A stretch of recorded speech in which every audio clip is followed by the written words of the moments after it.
and it cannot be ignored. Iran has lashed out across the region.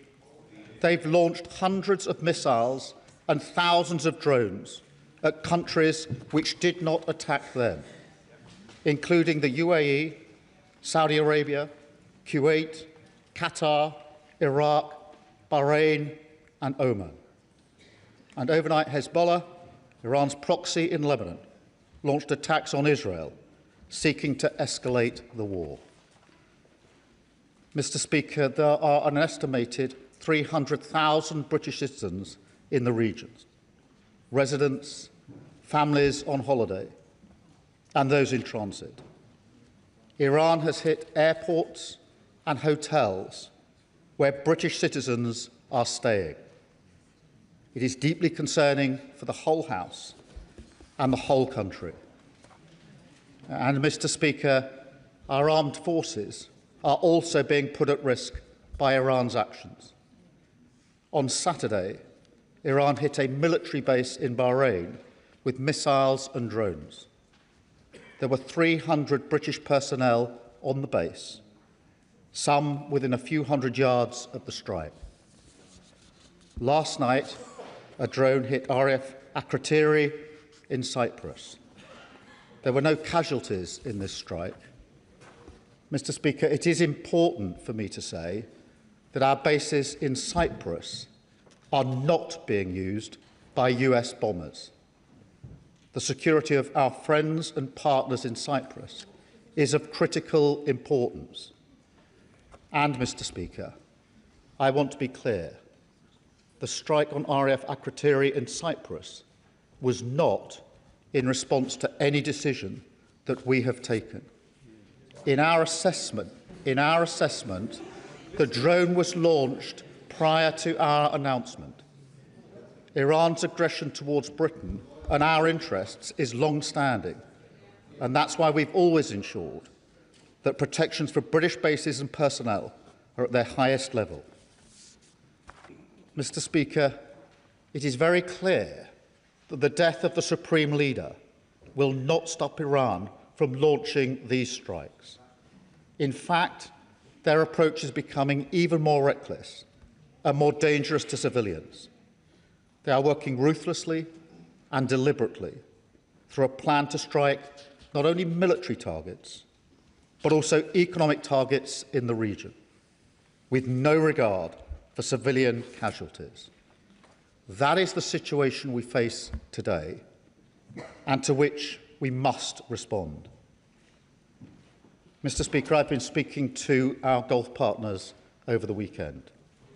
They're outraged by Iran's acts, particularly as they played no part in any strikes, and they've asked us to do more to defend them. Moreover, it is my duty, the highest duty of my office, to protect British lives. That is why we put British jets in the air, Typhoons and F-35s, as part of coordinated defensive operations, which have already successfully intercepted Iranian strikes, including, Mr. Speaker, taking out one drone that was heading towards a coalition base in Iraq, housing UK service personnel. I want to pay tribute to our brilliant servicemen and women, putting themselves in harm's way to keep others safe. And I know the whole House will join me in expressing our gratitude and our respect. But, Mr. Speaker, it is simply not possible to shoot down every Iranian missile and every drone after they've been launched. The only way to stop the threat is to destroy the missiles at source, in their storage depots or at the launchers. The US requested permission to use British bases for that specific and limited defensive purpose, because they have the capabilities to do so. Yesterday evening, we took the decision to accept that new request in order to prevent Iran firing missiles across the region, killing innocent civilians, putting British lives at risk, and hitting countries that have not been involved.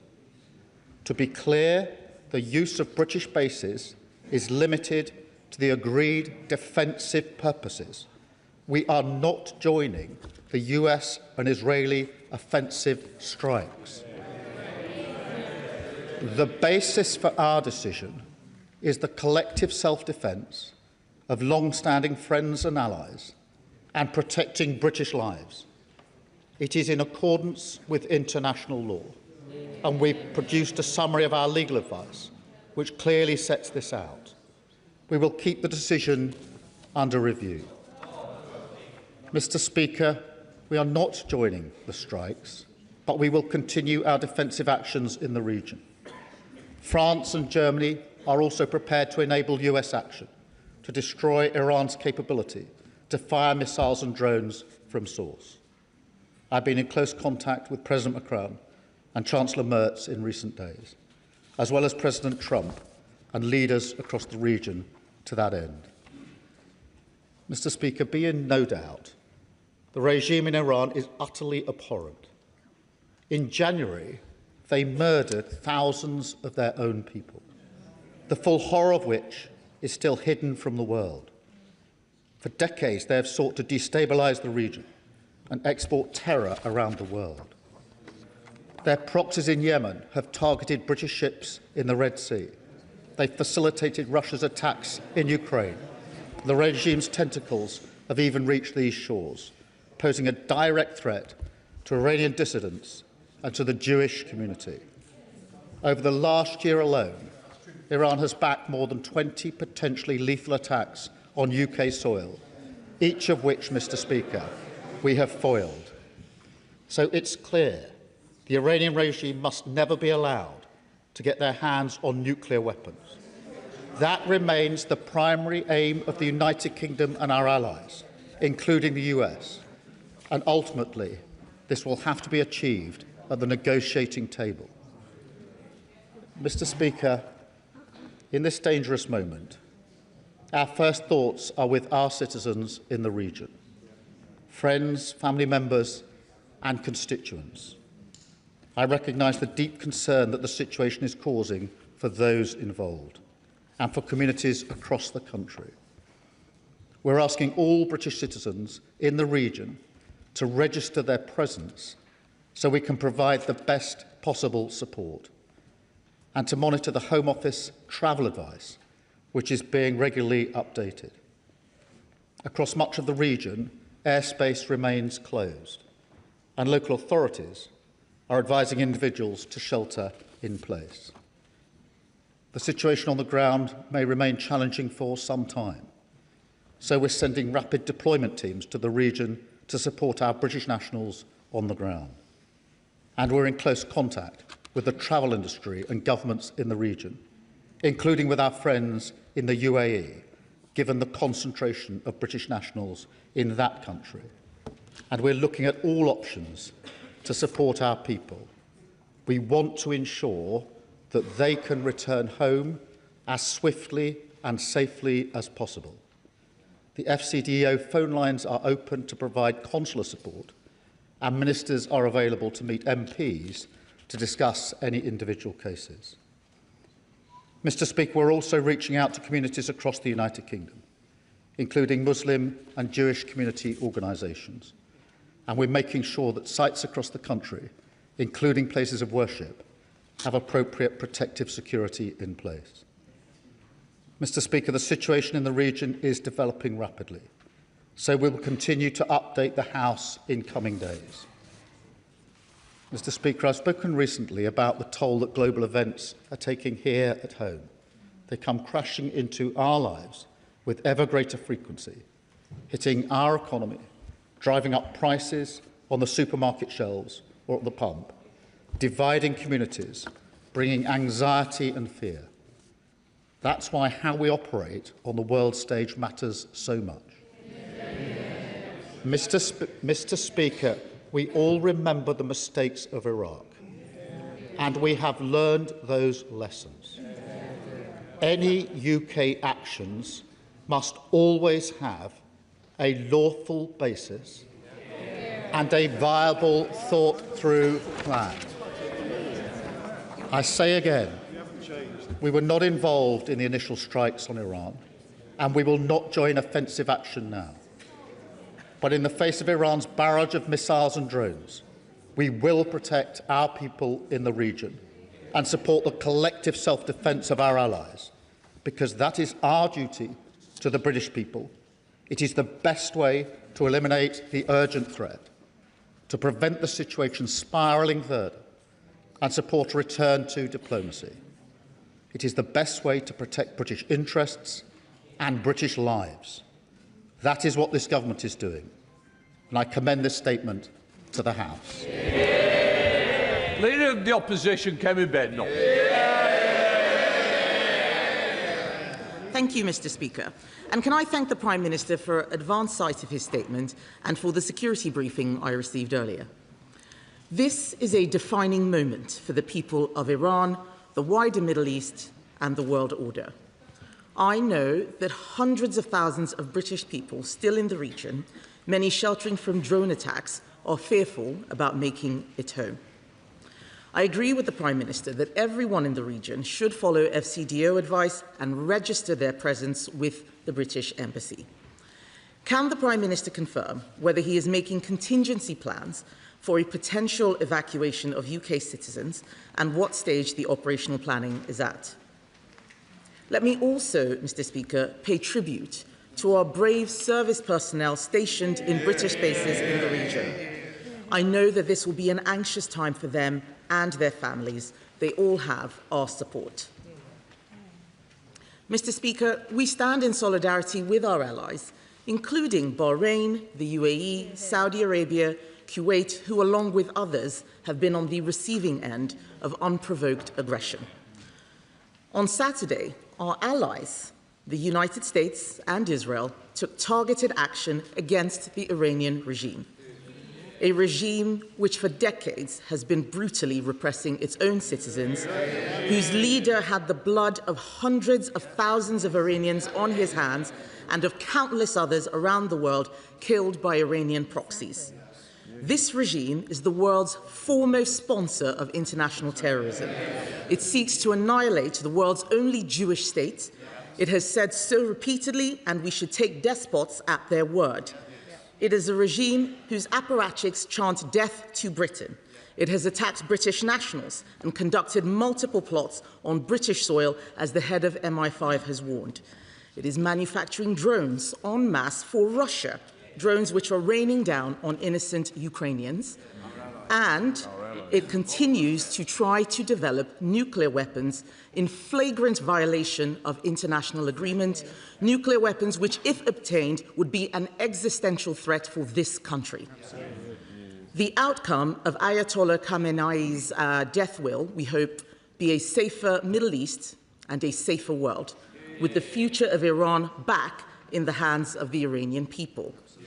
But that outcome is not yet guaranteed. On Saturday, our allies in Canada and Australia immediately backed the action taken by America against this despotic regime in Tehran. And I have made it very clear that the Conservative Party also stands behind America taking this necessary action against state-sponsored terror. But over the weekend, statements from the government and the Prime Minister provided no such clarity. It was only last night that the Prime Minister finally told us that the government would allow our allies the use of our own air bases, despite it being obvious that UK interests were under imminent threat. It took Iranian missiles hitting allies in the Gulf before he finally made a decision. And even after that, the Foreign Secretary said this morning that the government has put limits on the actions of our allies operating from our bases. Unbelievably, in his statement today, the Prime Minister still cannot say whether he backs the strikes or not. Today, the President of the United States has taken the extraordinary step of rebuking the Prime Minister publicly, saying he took far too long to grant access. We are told that this dither and delay is because of concerns over international law, but I am afraid that explanation simply does not hold. International law didn't prevent our allies from clearly and unequivocally stating whose side they were on. You don't need international law to say whose side you're on. It has not prevented British governments in the past from supporting strikes which we knew to be right. As the Shadow Attorney General has said, if the doctrines of international law are unable to restrain Iranian terrorism and mass murder, if they tie the hands of democracies while forcing us to stand and watch Iranian atrocities, international law will have failed. It will have become a fundamentally immoral system of law. Why is it that under this Prime Minister, international law always seems to be at odds with our national interest? Why is it that we are giving away? Why is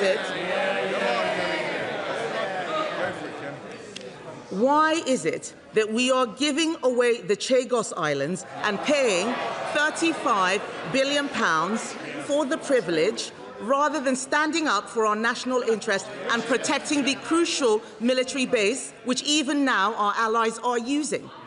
We in this House are elected to stand up for Britain's national interest, and where the government is doing the right thing, we will always back them. So let me reiterate our offer that if the government brings forward legislation to fast-track banning the IRGC, we will support them. But let me ask the Prime Minister, what national interest was served by refusing to help our allies for so long, particularly when we so need American support to protect Ukraine's and Europe's security?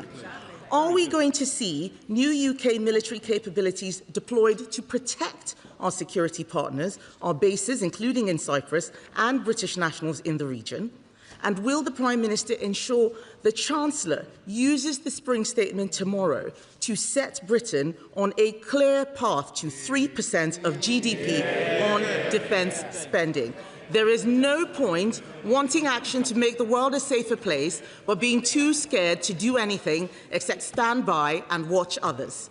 Mr. Speaker, our national interest and national security must be front and centre. The Conservative Party will always work with our allies to make the world a safer place. Mr. Speaker, she asked about contingency plans for UK nationals, and I can assure her and the House we're working at speed with our partners in the region to take whatever measures we can to make sure that our people can return as safely and as swiftly as possible, and will continue to do so. And I'm happy to update her and the House as we roll out those plans. Mr. Speaker, let me be very clear. There were two distinct and separate decisions over the weekend. The first decision was whether or not the United Kingdom should join the US-Israel offensive against Iran. We took the decision that we should not. We should not. Absolutely right. The second decision was a separate decision, and actually a separate request from the US, which was whether we should permit the use of bases for the distinct, specific, defensive purpose of collective self-defence of our allies and to protect British lives, which were put at risk by the actions of Iran on Saturday and Sunday. We took the decision that we should do so. I am clear in my mind that any UK action must always have a lawful basis. It must also always have a viable and thought-through plan. Yes. And it must be in our national interest. Yes. The Leader of the Opposition, I think, is saying she would have joined the initial strikes whether they were lawful or not.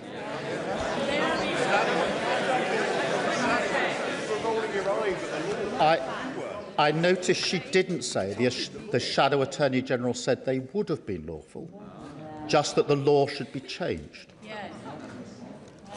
And I think she said they would have joined the initial strikes without regard to whether they had a plan. She was very critical of us not joining sooner. Therefore, it's impossible to have that position without arguing that we should and we could have joined. I fundamentally disagree. Mr. Speaker, I will tell the House why. Where our military personnel take action putting their lives at risk, it is our duty, my duty, to ensure they have a lawful basis. On Saturday, we deployed UK pilots into the sky in the region, and they've been working there ever since. They deserve to know that their actions are lawful and there is a viable, thought-through plan. And I will not countenance committing our military personnel to action which doesn't have a lawful basis. That is not a fair thing to do to our serving personnel. And no UK Prime Minister has ever committed our personnel to action unless it's got a proper lawful basis. In this select committee, Dame Emily Thornbury. Thank you very much, Mr. Speaker. Although the attack on Iran by the US and Israel was ill-advised, ill-judged and illegal, it is absolutely no excuse for the Iranians to recklessly bombard its Gulf neighbours. I'd like to ask the Prime Minister, is he in a position to give us more details on what we're doing with our Ukrainian friends to support the collective self-defence of Arab nations against the Iranian Shahid drones that are causing so much damage in Ukraine and now in the Gulf? Can I thank her for that question, because it is an important question. Ukraine, sadly, has more expertise than anyone in dealing with drones, and that's why we're putting their expertise and our expertise together and using it to help our allies in the region as they struggle with drones as we speak. Sir Ed David, Leader of the Liberal Democrats. Thank you, Mr. Speaker. Can I thank the Prime Minister for advance sight of his statement for my security briefing. Once again, President Trump has launched a unilateral and unlawful act. Ayatollah Khamenei was a brutal dictator and a monstrous war criminal. He supported Hamas and their October the 7th atrocities, and he massacred thousands of his own people for daring to protest against decades of repression. I shed no tears for him. But instead I think of all the innocent Iranian civilians who have lost their lives.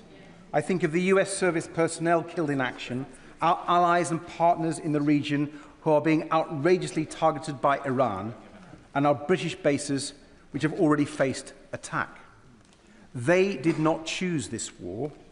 Donald Trump did, and he will bear responsibility for it. We have seen before what happens when an American president launches an illegal war with no idea how or when it is going to end, and we fear for what comes next. So in discussions with the White House, has the Prime Minister demanded to find out what Trump's plan is for what comes next? Does the Prime Minister understand that when he fails to stand up to Trump, especially when he breaks international law, it makes our country less safe? And how will the Prime Minister be sure that defensive operations from UK bases will not become offensive? And in rightly protecting our allies in the region, can we be assured by the Prime Minister that he won't follow Trump's lead down a slippery slope into a protracted conflict? And finally, Mr. Speaker, we rightly expect our brave armed forces to protect British citizens around the world in crises like this. But that includes tax exiles like Isabel Oakeshott and washed-up old footballers who mock ordinary people who stay in the UK and pay our taxes here. So as we protect them, does the Prime Minister agree it is only right for tax exiles to start paying taxes to fund our armed forces just like the rest of us do? Well, can I thank you for his question and agree that the response of Iran has been outrageous, particularly hitting countries which played no part in the strikes on them. We have had extensive discussions with the United States at all levels, including the military-to-military level, continually over the course of the weekend. We deliberately took the decision not to join the offensive strikes that were carried out by the US and Israel. We did take the decision to take defensive action, firstly ourselves, on Saturday with putting pilots in the sky, and secondly by allowing the bases to be used for purely defensive reasons. And we clearly set out the legal basis upon which we took the second of those decisions. And in relation to the limits, they are limited to defence, and that is the base upon which we've agreed the basing. And in relation to his last point, I want to be clear that it is my duty, our duty, to protect all UK nationals in the region, and we will endeavour to do everything we can in order to do so. Chair of the Defence Select Committee, Tammanji Singh Desai.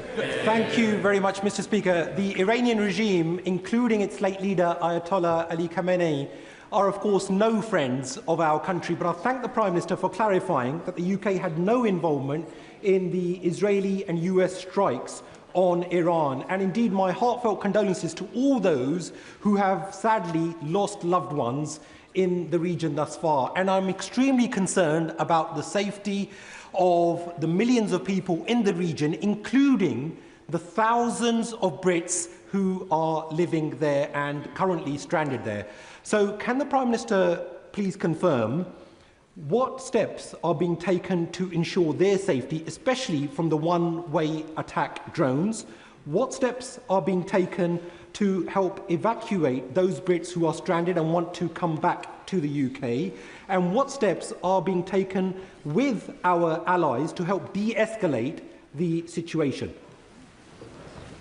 In relation to the protection of our citizens, obviously we're still operating and we will continue operating defensively in the air in the region, taking out the missiles and the drones and the strikes, and we have permitted the US basing specifically for the purpose of taking out Iran's ability to launch the strikes in the first place, and the US has the capability to do that in particular. On the question of our citizens and their desire, understandably, to return home as swiftly and safely as possible, we're doing all that we can, working very closely with our partners in the region, and I would ask all those in the region to register their presence so we can give them the best advice as quickly as possible as to how we can keep them safe and bring them home as quickly as possible. Father of the House, Sir Edward Lee. Whilst many of us believe that we should be guided by the law of national self-interest, not so-called international law, does the Prime Minister agree that we are right to be cautious in this matter, that the British public will warmly support him in defending British people and bases, but they're very sceptical about being dragged into the cesspit of Middle East politics? They remember Iraq, which some of us voted against. They remember all the arguments about weapons of mass destruction. What evidence, actually, is there that Iran was on the cusp of acquiring nuclear weapons? And since when has regime change from the skies ever changed the regime? Let me thank him for his question. This government does not believe in regime change from the skies, and I thank him for his question. The lessons of history have taught us that it is important when we make decisions like this that we establish there is a lawful basis for what the United Kingdom is doing. That is one of the lessons from Iraq. And that there's a viable, thought-through plan with an objective that can be achieved or has a viable prospect of being achieved. That is the principles that I applied to the decisions that I made over the weekend. They're the principles I applied to the decision not to get involved in the offensive strikes of the US and Israel.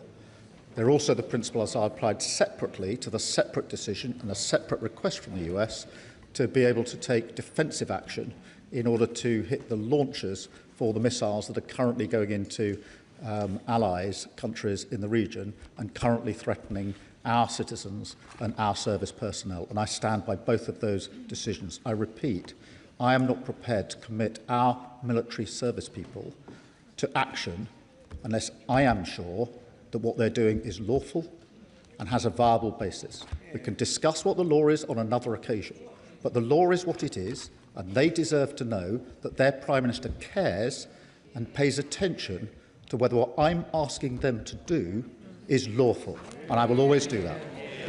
Diane Abbott, Mother of the House. The Prime Minister will be aware that very many of our constituents remember the Iraq War. And they will have noted the similarities between this war and the Iraq War, both in the Middle East and both illegal. Of course, this regime, the current regime in Iran, is a horrible regime, violent, murderous, and a threat to international order. But does he accept that our constituents are not prepared to see this country dragged into another war in the nature of the Iraq War? Can I thank her and assure her that we do need and have learnt the lessons of Iraq, which is why I've been so clear there must be a lawful basis and a viable, thought-through plan. In relation to our nationals, I think everybody and all of our constituents would expect our government to take action to protect British nationals. We have 300 British nationals in the region. They are at risk. We've already seen strikes on hotels and airport hotels where our British nationals have been staying. We've had strikes near military bases within hundreds of yards of our personnel. It's our duty to take the action that we can take and will take to protect them. Sir Oliver Dowden. Thank you, Mr. Speaker. Given that the Prime Minister has outlined that the Iranians attacked a United Kingdom sovereign base at Aquateri, why does that not form the basis for legal military action against the Iranians, not just hosting US forces on our bases, but taking direct action at source against the launch of such missiles, as we did in relation to the Iranian proxies, the Houthis, in previous conflicts that he supported? Moreover, given the Iranians' ability to exercise malign influence on the streets of this country, what reassurances can he give the House and the public at large about coordination across our intelligence and security capabilities to address this heightened threat on our streets? In relation to the second point, can I tell him there is coordination going on for that very reason? As I set out in my statement, there have been 20 Iranian-backed plots to take action on our streets, all of which have been thwarted, and I pay my respect to our security and intelligence services in the work that they do. In relation to the point he makes, there were two separate decisions made over the weekend. We are in the sky taking action defensively on our allies. Among the reasons we agreed to the request from the US yesterday is because they have the capability to take the missile launchers out in Iran, and that is why we gave them the permission to use our bases in order to reduce the threat to our citizens. Thank you, Mr. Speaker. The Prime Minister has spoken about possibly repatriating British citizens in the region. Can he tell us whether this will be through the MOD, and if so, who will foot the bill? Will it be the MOD, the Treasury, or those who are being repatriated? We're working across all departments in relation to repatriation, and at the moment we're simply focused on working with our allies to get a plan together to get people out in the first place and to do it as quickly, safely as possible, and there's no intention to charge people for that. Sir Andrew Mitchell. Thank you, Mr. Speaker. The Prime Minister's reaction at the end of last week appeared to many to be both anemic and disappointing, and at variance with the other Five Eye nations. Yeah. Will he read the analysis of the shadow attorney, the noble and learned KC Lord Wolfson, which shows not only that British active engagement and support is within international law, but that those who seek to use international law to constrain us in these circumstances have the effect of leaving tyrants and murderers in place to continue perpetrating their vile deeds with impunity? Excellent. Mr. Speaker, we obviously coordinate with our Five Eyes partners. We were dealing with a specific request to take action, and that was important that we applied the principles that actually have been applied by successive governments, which is to ask the question and get legal advice on the question: is there a lawful basis for what is proposed, and does it have a viable, thought-through plan? It's It's not a legal question. It's about exposing our military personnel to action that risks their lives, making sure that it is lawful before we ask them to do that. I think that is the duty of the Prime Ministers, and previous Prime Ministers have taken exactly the same approach. I will, of course, read the Shadow Attorney's advice, but I'm very clear in the advice that I received, and I will not commit our military personnel to unlawful action. That is not what they would expect and deserve. They are entitled to better than that. Donald. As others have mentioned, from Iraq to Afghanistan to Libya, I think many of us know the way this goes. And there are responsibilities on all of our shoulders. And the Prime Minister is right, there needs to be a plan. Has the US President shared with him or consulted with him on what the plan is? Because from our experience, we know it's easy for politicians to start the war and fire the weapons. It's when the shooting ends, the nightmare begins. Yes, exactly. That's why we need clarity of our role as a country, an independent country, not necessarily swayed even by Donald Trump. And can I say to him, when he stood for the leadership of the Labour Party, he very clearly set out that there would be a vote in this House on any decision about military action.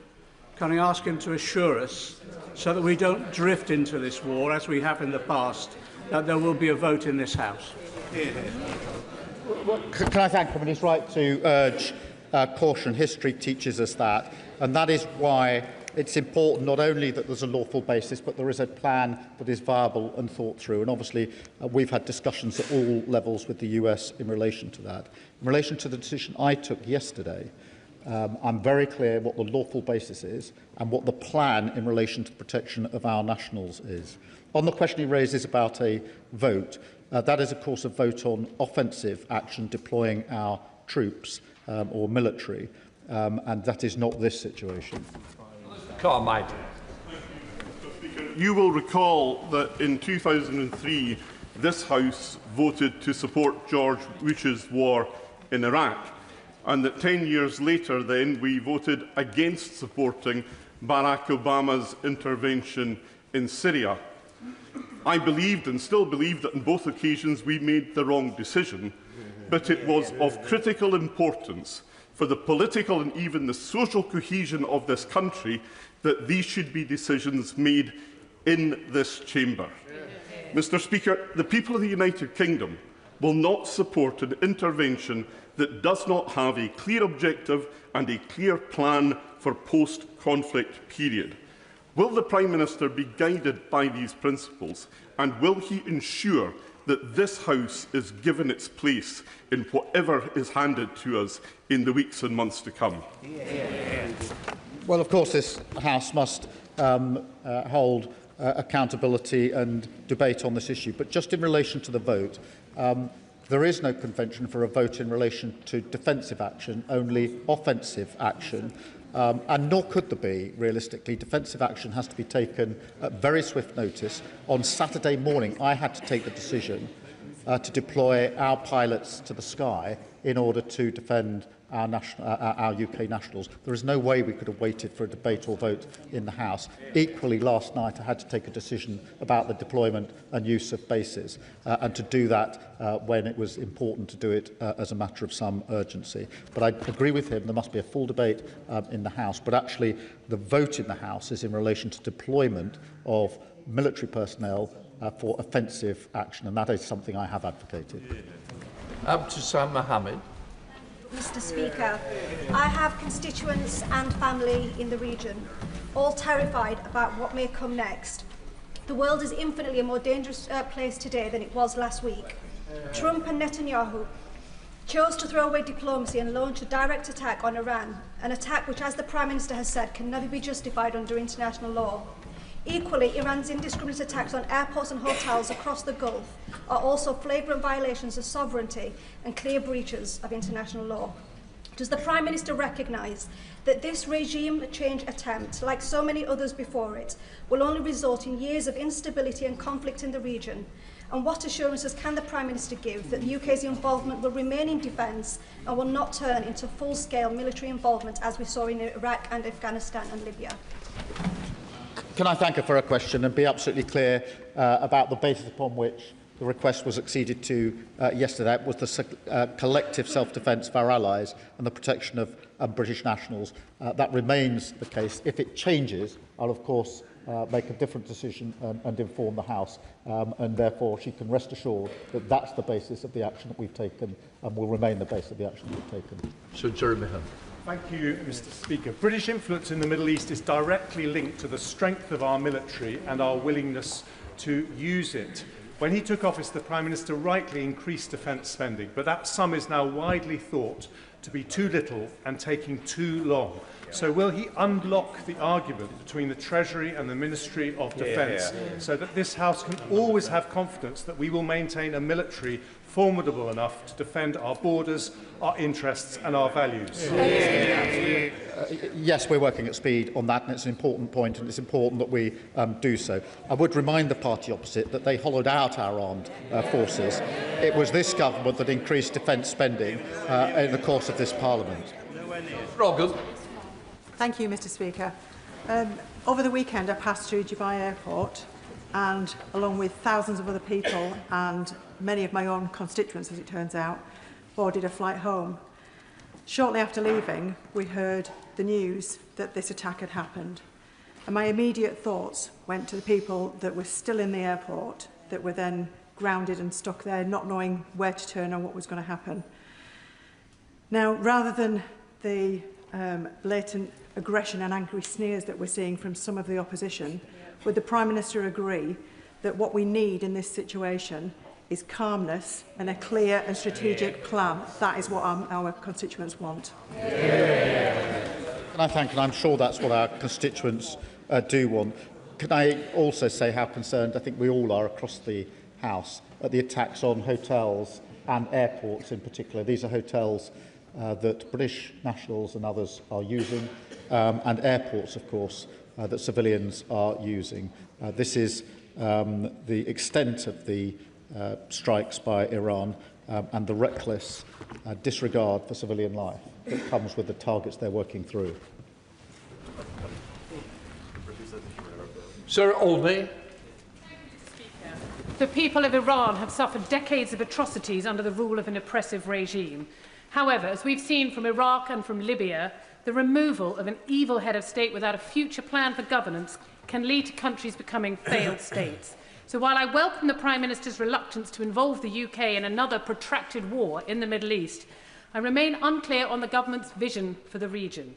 I'd like to ask the Prime Minister, does he want regime change? Have his officials contacted the leading opposition figures, such as Reza Pahlavi, to arrange such contingency plans? Or does he wish to negotiate a diplomatic solution with the current regime? Mr. Speaker, the immediate plan is obviously to take the necessary measures to protect our nationals. And look, no, I don't think anybody mourns the death of the Supreme Leader. I firmly believe that ultimately the only way forward is a negotiated outcome.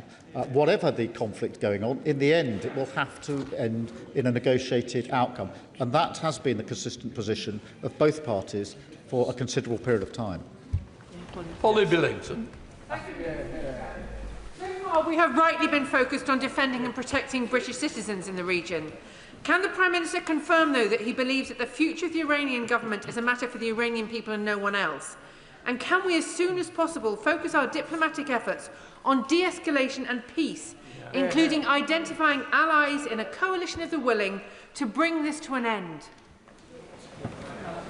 Can I strongly agree with her that the future for Iran is for the Iranian people, and we must absolutely establish that as a founding principle, and that it is our duty to de-escalate in the region and globally. And of course, it's really important that we're acting with our allies, and that's why I was talking to both the Germans and the French over the course of the weekend on a number of occasions. Thank you, Mr. Speaker. For those of us who were ready to go into Iraq just over 20 years ago, the comparisons between this and that vote are absolutely zero. The reality is nobody is talking about ground troops. Nobody is talking about a land invasion. What we're talking about here is striking those targets that are targeting our friends and allies. Now, in the last few hours, we know of over 500 rockets that have struck the United Arab Emirates, and no doubt many have struck bases around the area. Will he be deploying Dauntless and Duncan out to the Gulf right now? They're both at a state of readiness, and I'm sure the Defence Secretary could give that order this afternoon. And perhaps most importantly, what conversations has his honourable friend, the Foreign Secretary, had with colleagues in the region? Because we talk about solution in conversation with others. But frankly, at the moment, it looks like there will be conversation with nobody, because these events will be happening without us having any part in them. Thank you for his question. Nobody is making the comparison with Iraq. There is a question of drawing the lessons from Iraq. And the lessons I draw is that there must be a lawful basis for the action that we take, and there must be a viable plan. On the question of the operational matters, I won't go into that across the dispatch box. As for his point about the Foreign Secretary, at all levels, including the Foreign Secretary, we've been talking intensively to our allies over the last few days, intensively. And they've been extremely grateful for what we've done and the way in which we have engaged. I've spoken personally to all the leaders in the region, so I'm not sure what point he's making about us not being involved. They are very grateful for the way that we've involved, and the Foreign Secretary and Defence Secretary have worked round the clock in the last few days to ensure that all the necessary conversations are had, as he would expect, and I think he probably knows has been happening. Mr. Speaker, can I thank the Prime Minister for setting out clearly the reasons why Britain did not join the US and Israel's attacks on Iran. Can I also thank him for ensuring the defence of Britain's Gulf partners and protecting the 300,000 Britons in the region. I agree with him that a negotiated settlement and diplomacy is the best path to peace. Can the Prime Minister outline the role Britain is playing to ensure that the Iranian people are listened to so that they have peace and security ahead, not more war and chaos, not another murderous Iranian regime and not another US-imposed regime change? Well, I thank her for her question, and we've been very, very clear in relation to the future of Iran, that it must be for the Iranian people, and that in the end, the question of nuclear weapons will have to be negotiated, and so we will also always ultimately have to get to that point. Stephen Gaffin. Mr. Speaker, the Prime Minister will understand why the ghosts of Iraq do hang heavy over this chamber at times like this. And on that basis, does he agree with me that the best tribute to the murderers in Tehran and the Iranian regime is a maintenance of an international rules-based system? And more than that, we owe it to the people across the region to learn from the instability that we had in the aftermath of Iraq. And on that basis, will he tell us what is the long-term viable plan? Thank you for his question, and we do need to learn the lessons of history, and that's why a rules-based system is important. It's also the rules-based system that allows us to make arrangements to get our citizens home and to take other matters in conjunction with other countries. And in relation to the plan on the basis of the decision I took last night, that is to take the necessary measures to protect British nationals, and we're clear that in the end there has to be de-escalation and a return to negotiation. Alex Ballinger. Mr. Speaker, and can I thank the PM for his restraint in this operation so far and not heeding the calls from the Leader of the Opposition to get us embroiled in the reckless US and Israeli strikes on Iran. I still remember interventions in the region, colleagues not returning from Afghanistan, friends who were shot down and tortured over Iraq, and the massive destruction that we've seen to civilians. So will the Prime Minister commit to limiting UK personnel to defensive operations to protect our citizens and our allies and not get us further embroiled in this unwise and dangerous war? Yes, I can, and I can absolutely assure him and the House that there will always be a lawful basis for any actions that we take, and there must be a viable plan for it. Rebecca Smith. Speaker. Over the weekend, I heard from families in my constituency whose loved ones, also my constituents, are amongst the 300 service personnel in Bahrain who are within metres of the Iranian missile strike. Now, given we have known about the US force build-up in the region for some time, why did the activity to decommission HMS Lancaster in Bahrain continue? And I trust this is not an operational question. Will the works be paused and service personnel withdrawn until the threat status has been downgraded? Well, I thank her for her question. In relation to her constituents, can I ask her, if they haven't already done so, to ask them to register their presence as quickly as possible, so that we can give them the necessary advice, because this is about how we get people coming out in the coming days. There are obviously wider questions in the region, but it is very important that we take the necessary measures in the coming days. Imran Hussain. Thank you, Mr. Speaker. Afghanistan, Iraq, Libya, Syria, Yemen, and now this illegal war on Iran. The reality is, time and time again, we are dragged into conflicts that are illegal, make the region less stable, and result in devastation and the deaths of hundreds of thousands of innocent men, women and children. Have we not learnt the lessons from the past? So will the Prime Minister make it clear from that dispatch box, firstly, Britain is not Trump's poodle, and never again will we be a launchpad for illegal and endless wars that have no plan and no end, and will he make it clear that any final decision will be made by this House? Can I thank him for his question and give him and the House my assurance that I will always act in the British national interest. That's the basis of the two decisions I took this weekend. Monica Harding.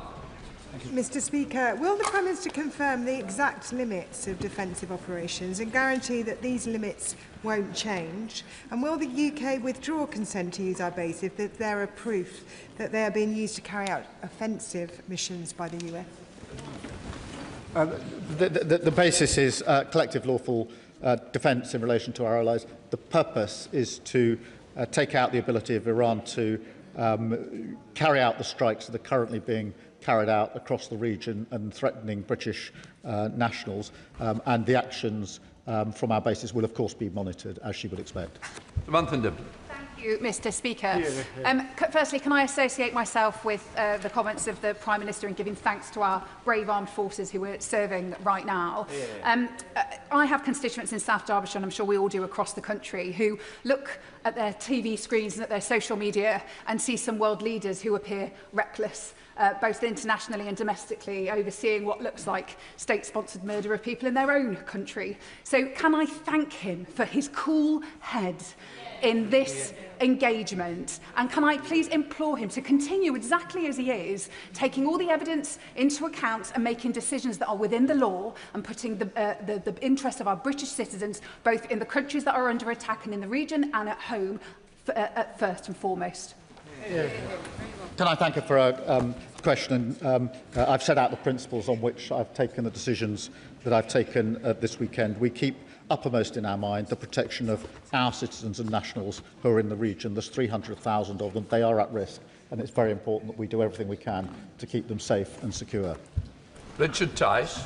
Thank you, Mr. Speaker. The truth is this dreadful Iranian regime has been a permanent threat to British interests, British citizens, both domestically and abroad, attacking us, they're spreading their extremist ideology. And surely the Prime Minister understands that actually the United States and Israel has done the West a huge, huge favour in degrading the military capability of this terrible regime. And does he not understand that after 10 years of negotiation that have failed, actually the West was left with no alternative? And does he understand also that actually, in refusing to support the US, he has humiliated us on the international stage?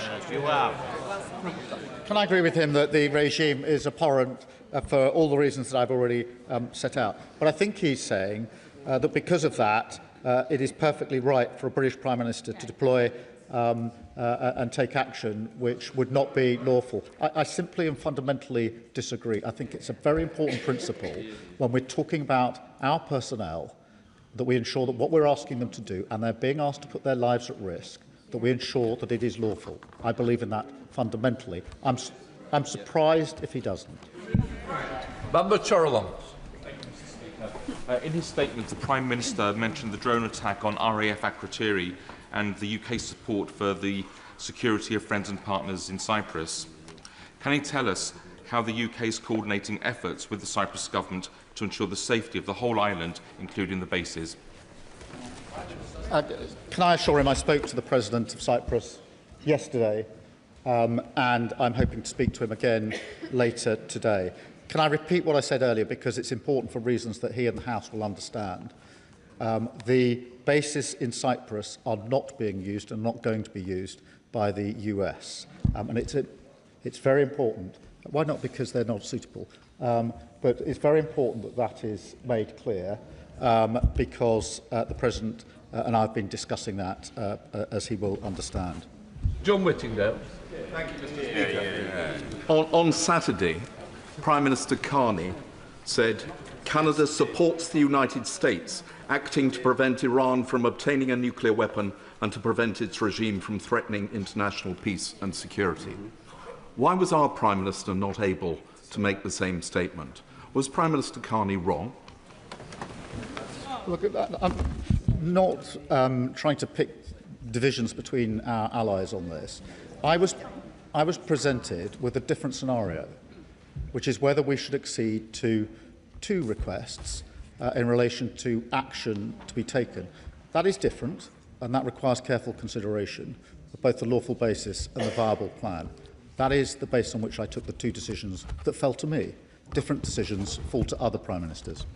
Tony Vaughan. Mr. Speaker, I thank the Prime Minister for his careful response to this issue and his ongoing commitment to the international rule of law. My constituents' parents, Lindsay and Craig Foreman, are currently serving an appalling and unjustified 10-year sentence of imprisonment in Evin prison in Tehran.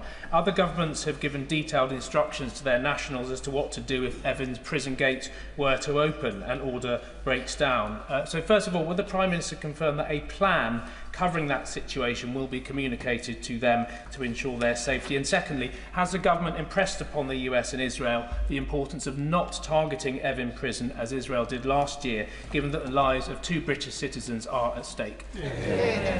Well, can I thank him for raising this case and assure him that we have been and will continue to take all necessary action to safeguard their interests in relation to this case. Dr. Ross Savin. Thank you, Mr. Speaker. RAF Fairford is in my constituency of the South Cotswolds. The government has now authorised the US Air Force to use RAF Fairford for defensive operations. Residents have been contacting me today, understandably concerned for their safety, especially given the recent events at RAF Akrotiri. Given that the Prime Minister has pledged to prioritise the safety of UK citizens, what assurance can he offer specifically to the people of Fairford that their safety and security will be fully protected now that UK air bases may be used in operations targeting Iran? Can I thank her for raising that and assure her and her constituents that all necessary measures are being taken to keep her constituents safe in relation to the use of the base in her constituency. That is a first order priority for us, and that's what we're doing. Melanie Ward. Thank you, Mr. Speaker. The Prime Minister is right to be clear that UK military action has to be in line with international law and that we were not involved in Israel and the US's offensive action. He is also right to act to protect British lives and British interests in the face of Iranian attacks. Let me ask the Prime Minister, in rightly drawing lessons from Iraq, does he agree that a failed state in Iran is not in the interests of the UK and not in the interests of the wider Middle East? No, I mean, we do have to learn the lessons, and collapsing and failed states have historically proved to be worse, so we do have to be careful. Sir Julian Lewis. If a missile battery in Iran was continuing to target British bases, would an airstrike against it be offensive or defensive? Mr. Speaker, I think I've made clear the base of this. The second decision, we have authorised the US to use our bases in order to take out the ability of Iran to make those strikes. That is legal because it's a collective self-defence. Sir Zan Joseph. Mr. Speaker, Iran's reckless attacks have fuelled further regional instability, putting British peoples at risk, along with our allies across the region. The attacks have naturally caused concern about what they mean for our own national security due to the rising oil prices, the cost of living. Does the Prime Minister agree with me that the UK continue to act decisively in our own national interest, including how these conflicts can impact every household in our country? Can I thank him for that question? We're very concerned about the wider impact, and that's why it's important that we continue to argue for de-escalation and a return ultimately to negotiation. Dr. Elicha. Thank you, Mr. Speaker. My party and I stand with all the brave Iranians who condemn the vile regime in Iran. We also condemn the deeply irresponsible and illegal attack by the US and Israel on Iran, launched in the middle of nuclear negotiations led by Trump, a clearly unstable loose cannon, and Netanyahu, a war criminal.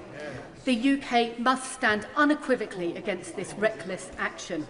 So will the Prime Minister publish the legal advice he received on the initial American and Israeli strikes, not just the more recent advice on the defensive posture? And will he commit to a vote in this House on any UK involvement in this war? We are not at war, and we are not getting involved in offensive action that the US and Israel are taking. We've published a summary of the legal advice in relation to the decision that we took last night.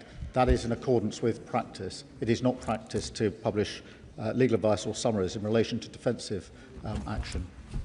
Liam Byrne. Thank you, Mr. Speaker. I think the diffidence that we've heard towards international law this afternoon is as unwise as perhaps it is unsurprising. But just for the sake of clarity for the House this afternoon, can the Prime Minister confirm what would have needed to be true for it to be legal for him to have joined the offensive strikes last week? Because surely that would have required an imminent threat to our national security, which was simply not present when the decision to strike was taken. Well, Mr. Speaker, I resist setting out the full international law test, but it is clear what the test is. I think that's not disputed, and so far as I know, nobody is challenging the Attorney General's advice that was the summary of which has been published for all to see. I don't think anybody's saying that's the wrong advice. But I will look at the Shadow Attorney General's advice. I will be surprised if he advises that it would have been unequivocally lawful to have joined the initial action. But if the Leader of the Opposition will give me that advice, I will carefully consider it. Sir Ian Duncan-Smith. Speaker, may I take the Prime Minister back to his earlier position, where I think his own side does not quite realise what he has said. The Prime Minister said his reason originally for not allowing Fairford, for example, or even Diego Garcia to be used, was that would constitute for him a breach of international law because it would be us condoning an offensive operation. However, he's changed his position on this because of attacks on allies and on a UK base. And that means now that he is authorising the Americans to act in defence by taking out those kind of missiles that would attack us.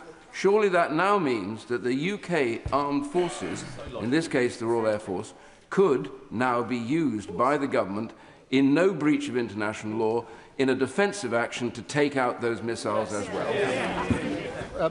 There are two separate considerations, obviously. The first is the decision to whether to join the US and Israel in the first place, and the second was the decision we took last night. We started taking defensive action on Saturday by deploying our pilots to the skies in the region. So we'd already taken that action. We added to that defensive action last night by permitting the US to use our bases to strike at the capability of Iran to issue the strikes in the first place. David Taylor. Thank you, Mr. Speaker. It has been heartening to see the scenes of jubilations from Iranians, from Syrians, and from British Iranians in this country at the death of the evil Ayatollah. They hope it will enable them ultimately to finally gain their freedom from this horrific regime. As the situation evolves, could I ask the Prime Minister to please keep them in his mind's eye and engage and meet with some of the Iranian activists that reside in the UK? And in addition, can I ask that if it does look as if the regime is going to fall, officials can think about the ways in which we can support the Iranian people to rebuild their institutions, their infrastructure, provide aid, just as we are currently doing in Syria. Can I thank him? We must be absolutely clear that the future of Iran is for the Iranian people who've been brutally repressed for a very, very long time, including the terrible actions that were taken in January of this year. Richard Ford. Mr. Speaker, in his statement, the Prime Minister explained his disagreement with the US President about UK participation in the initial strikes, and I commend that decision. When the UK refused to participate in US interventions in Vietnam and Grenada, Harold Wilson and Margaret Thatcher kept their disagreements private, but that's difficult to do with Trump. But crucially, over Vietnam and Grenada, the UK stayed out. Can the Prime Minister assure the House that in the case of Iran, the UK isn't going to get dragged into this war on the basis of collective self-defence in support of allies in the Gulf? Well, I hope I've set out my position clearly and the reasons behind my decision. That is the basis upon which we made the decision last night. We'll keep it under review, and if it changes, I'll come back to the House. Jasmine Qureshi. Thank you, Mr. Speaker. We've heard this language before. Military intervention dressed up as necessity or out of humanitarian concern. Libya, Iraq, and the list goes on. All of those led to devastating consequences of people who lived there, hundreds and thousands dead, infrastructures destroyed, countries and regions destabilized, and a creation of a refugee crisis. And I hope that all of those who are chomping for this war will welcome the extra refugees that will be coming onto our shores in light of these particular consequences. Article 51 of the UN does not allow for regime change.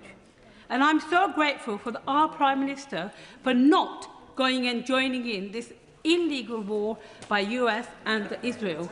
So can I ask the Prime Minister please to continue with this direction so we don't get involved in another illegal war in the Middle East? I can assure her and the House I'll apply the same principles of whether there's a lawful basis and a viable case to the decisions that we take. Shelley Shelbrough. Thank you, Mr. Speaker. I'm sure I welcome the Prime Minister's comments about working with religious communities, trying to ensure safety. But I was appalled, but I'm afraid not shocked, I'm sure the Prime Minister was as well, to see once again the Deputy Leader of the Green Party at the weekend protesting in support of the Ayatollah. And I'm afraid that the Green Party has become a magnet for all of the people that he, quite rightly, kicked out of the Labour Party. And the hatred and the fear that runs through Leeds now, being whipped up at times by Councillor Mothin, is a disgrace.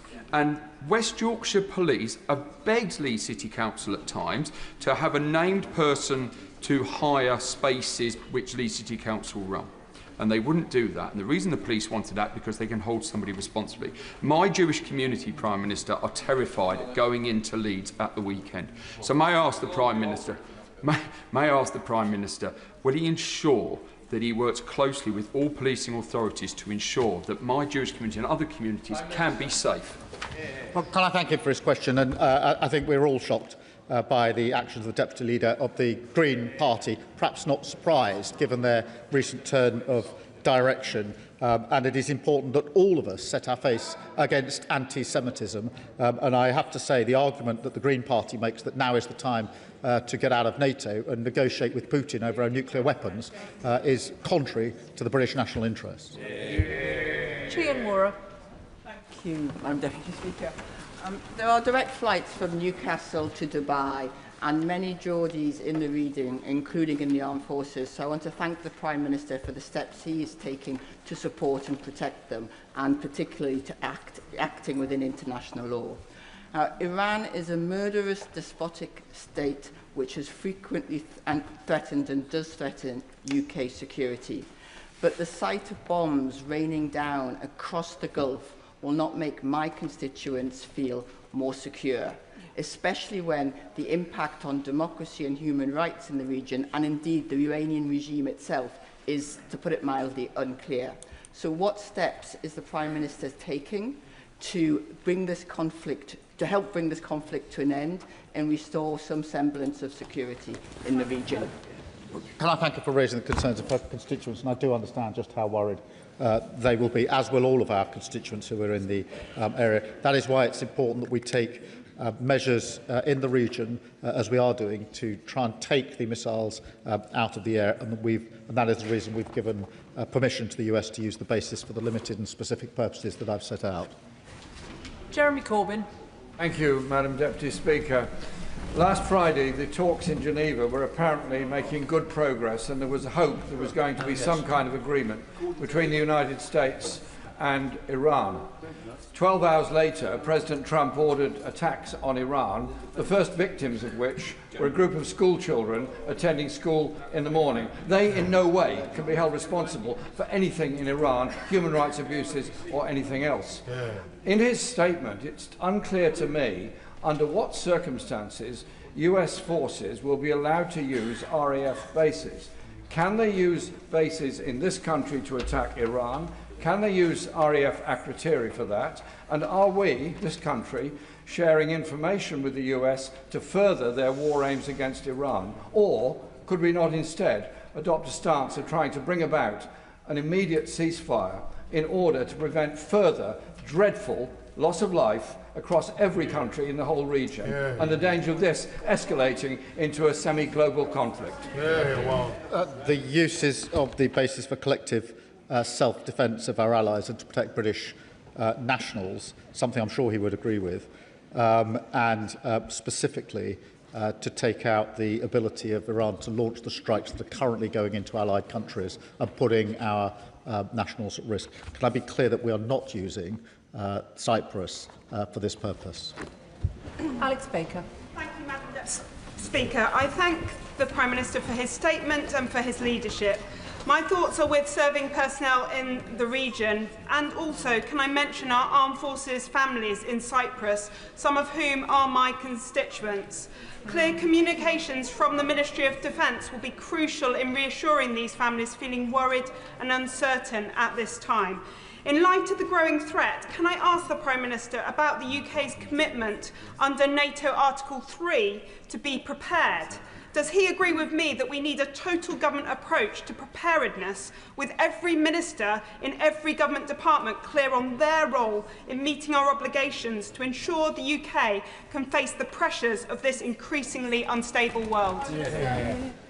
Well, can I thank her for all she does? And I know she has a lot of military families in her constituency, and she's right to be concerned for them, and I'm sure they will be feeling concerned themselves. We will ensure that we're liaising very closely with them wherever they are in the region to ensure that we do all we can to protect them and, of course, thank them for what they're doing. On the wider point she makes, it is important that the whole of government is committed to defence and security of the United Kingdom. Dr Andrew Murison. Deputy Speaker, the Prime Minister happily says that he has learnt the lessons of Iraq, a misadventure that his party is responsible for.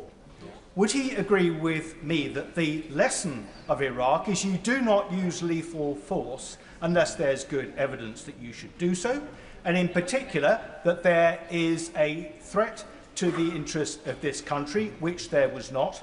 And would he compare and contrast that with the situation that applies to what has happened over the weekend, when our friends and allies took preemptive action against a feral state that had enriched uranium to 60%, that posed a clear and present danger to ourselves, our interests and our allies? Well, I thank him for his question, and it is important that we all learn the lessons of Iraq, and there needs to be a lawful basis for action if it's taken, and there needs to be a viable case. John Grady. And I refer the House to your Register of Interests and the fact that I'm chair of the Qatar APPG. I thank the Prime Minister for his emphasis on compliance with the law. May I ask the Prime Minister, what discussions has the government held with the government of Qatar and other regional allies about cooperation to ensure the safety, security and support to British nationals, and what joint measures have been agreed to assist British nationals in the region? Prime Minister. Can I assure them that I've spoken to all of the leaders across the region in person this, on the telephone in the course of this weekend and the Foreign Secretary and Defence Secretary and others have been liaising very, very closely to ensure we can take the best, swiftest and most effective action to protect our nationals. Mike Martin. Thank you, Madam Deputy Speaker. Clearly the Iranian regime is abhorrent and no one would mourn its passing, but as someone who fought in Afghanistan, I'd like to thank the Prime Minister for saying that we need a viable, thought-through plan. Clearly the US doesn't have this plan. President Trump over the weekend said that they were planning on handing Iran over to some people, but then they killed them by mistake. So one of my concerns is the 440 kilograms of 60% enriched uranium in Iran. If the regime is wiped out, the country falls into chaos, what is the plan for the uranium? Prime Minister. Well, I thank him for his question, and he points out the reasons why I've proceeded on the basis there must be a lawful case for what is done and a viable plan. I think the immediate vision import for us is to ensure that we do what we can to protect our citizens and de-escalate the situation so that we can get to a negotiated outcome. Debbie Abrahams. Thank you, Madam Deputy Speaker, and I thank the Prime Minister for his statement and his reassurance as well about the principles for involving the United Kingdom in any military action. It is so important that we're clear that the rule of law on this side of the House must stand by, as well as having a viable plan. Has my right honourable friend been able to have any discussions with the Arab states and also Turkey in terms of how we might build that plan for de-escalation as quickly as possible? Prime Minister. Can I thank her for a question and assure her that we've been having discussions all weekend with counterparts in the region to that end, which is how do we rise to the challenge that is currently before us, what action can we take to protect our nationals and our allies across the region, and how do we de-escalate? Lincoln Job. Thank you, Madam Deputy Speaker. Can I thank the Prime Minister for his statement? And I agreed with parts of it. I agreed when he said that it's an abhorrent regime. I agreed when he said that British civilians, British service personnel and British sovereign bases have been attacked. And I also agreed with him when he said that you can't shoot all the drones out of the air, you have to attack them at source. But his statement very cleverly then implied two things. His statement implied that we didn't have, in international law, every justification for offensive action against Iran, and he also implied that only the Americans had the capability to do these offensive operations. So would he like to just very clearly, bearing in mind the world's listening, state very clearly that he understands that he would be justified on the basis that we've been attacked in launching offensive operations against our attackers, and secondly, that we have the capability to do so? Prime Minister. I clearly set out the two decisions that I made over the course of the weekend, including the decision on Saturday to start taking defensive action with our pilots in the region, and the decision last night to permit the US to use our bases in order to, for collective self-defence, in order to take out the ability of Iran to launch the strikes in the first place. Andrew Lewin. Thank you, Madam Deputy Speaker. Can I put on record my admiration for the skill and the bravery of our armed forces? We owe them a debt of gratitude now more than ever as they see action. The Prime Minister was absolutely right to say we must learn the lessons from Iraq and all the other conflicts where there has not been a viable end plan. Given that, can he reassure me that the decision to allow the United States to launch operations from our bases will be kept under constant review so that the UK's presence in this conflict remains a defensive one? Prime Minister. Can I give him that assurance? It will be kept under review, and I'll update the House accordingly. Afra Brandreth. Thank you, Madam Deputy Speaker. It's no surprise that drones have become a central element of Iran's response. The Shahed drones they deploy are relatively inexpensive, easy to mass produce and capable of causing significant damage. However, the interceptors we use to bring them down are substantially more expensive. Given the rate at which Iran is deploying these drones against UK assets and our partners, and the scale at which they can be manufactured, this cost imbalance is a growing concern. What steps is the Ministry of Defence taking to develop effective but more cost-efficient countermeasures to address these challenges? And will he now look again at bringing forward the timescale for increasing our defence spending? Prime Minister. She raises an important point, and obviously we're working at pace in order to deal with the drones, and also working with our Ukrainian colleagues who've been facing this for 4 years, and we've been working with them on that. And that's why we are working with them to protect or help to protect allies who are under attack in the region. Nadshaw. Overnight, my constituents have lost the benefit only promised to them last week of savings on energy prices with the attacks on refineries across Saudi Arabia and Qatar. Oil prices have surged, and gas prices to Europe have surged by 52% upwards just in the last few hours. The longer this carries on, it risks escalation, and across the Middle East and closer to home, this impacts on the day-to-day lives of the British people through increased energy costs. Can I ask the Prime Minister, firstly, what assessment has the government made on the risk of energy prices to a British household, and what efforts he's making to make sure we can de-escalate sooner rather than later? Minister. Well, she's right to highlight the impact on the day-to-day lives of our constituents, and we're carefully monitoring that, as you would expect, and we're doing all that we can with our allies to de-escalate the situation. Ian Room. Thank you, Madam Deputy Speaker. As a veteran myself, I agree with the Prime Minister that the safety of our armed forces and British citizens should come first with any decision made in the future. Given a rapidly evolving situation, with will the Ministry of Defence now expedite the promised defence investment plan so our industry can get on and make the capabilities that this country needs? Prime Minister. Yes, we're getting on with that as quickly as we can. Barry Gardner. We should all welcome the end of the Iranian regime if it is the end of the regime. Those of us who were in this House for the decision on Iraq needed no convincing then that Saddam's was an evil regime. We needed convincing that the attack was permissible in international law and that there was clarity about the exit strategy. It had neither. The US attack on Iran has neither. But the Prime Minister's broadcast justification of the use of our bases spoke of enabling a defensive strike. Words have meaning. A defensive strike is a contradiction in terms.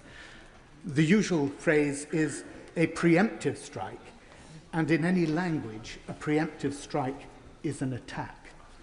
Minister. Well, the use of the bases is to allow the US to use its ability to take out the ability of Iran to launch the attacks in the first place. I think that's relatively clear. David Mundell. Thank you, Madam Deputy Speaker. The Houthis in Yemen have declared their support for Iran, but so far have taken no preemptive action. Given that the UK has previously been willing to take action against the Houthis, if they do become involved, would we be willing to do so again? Prime Minister. Well, I won't get into hypotheticals, but I will reassure him that both when the last government was in and we were in opposition, we supported that action, as was the case when we were in government and they were in opposition. So he can see what the consistent practice is there. Richard Baker. Thank you, Madam Deputy Speaker. The brutality of the Iranian regime is unquestionable, but does the Prime Minister agree with many of our constituents still in the region?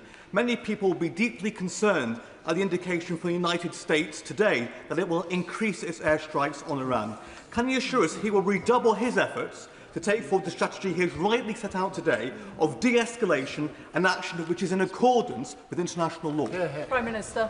Well, can I acknowledge the concern of his constituents, as many of our constituents will be concerned. That is why it's our duty to take measures to protect them first and foremost, and to de-escalate the situation. Andrew Rossendale. Thank you, Madam Deputy Speaker.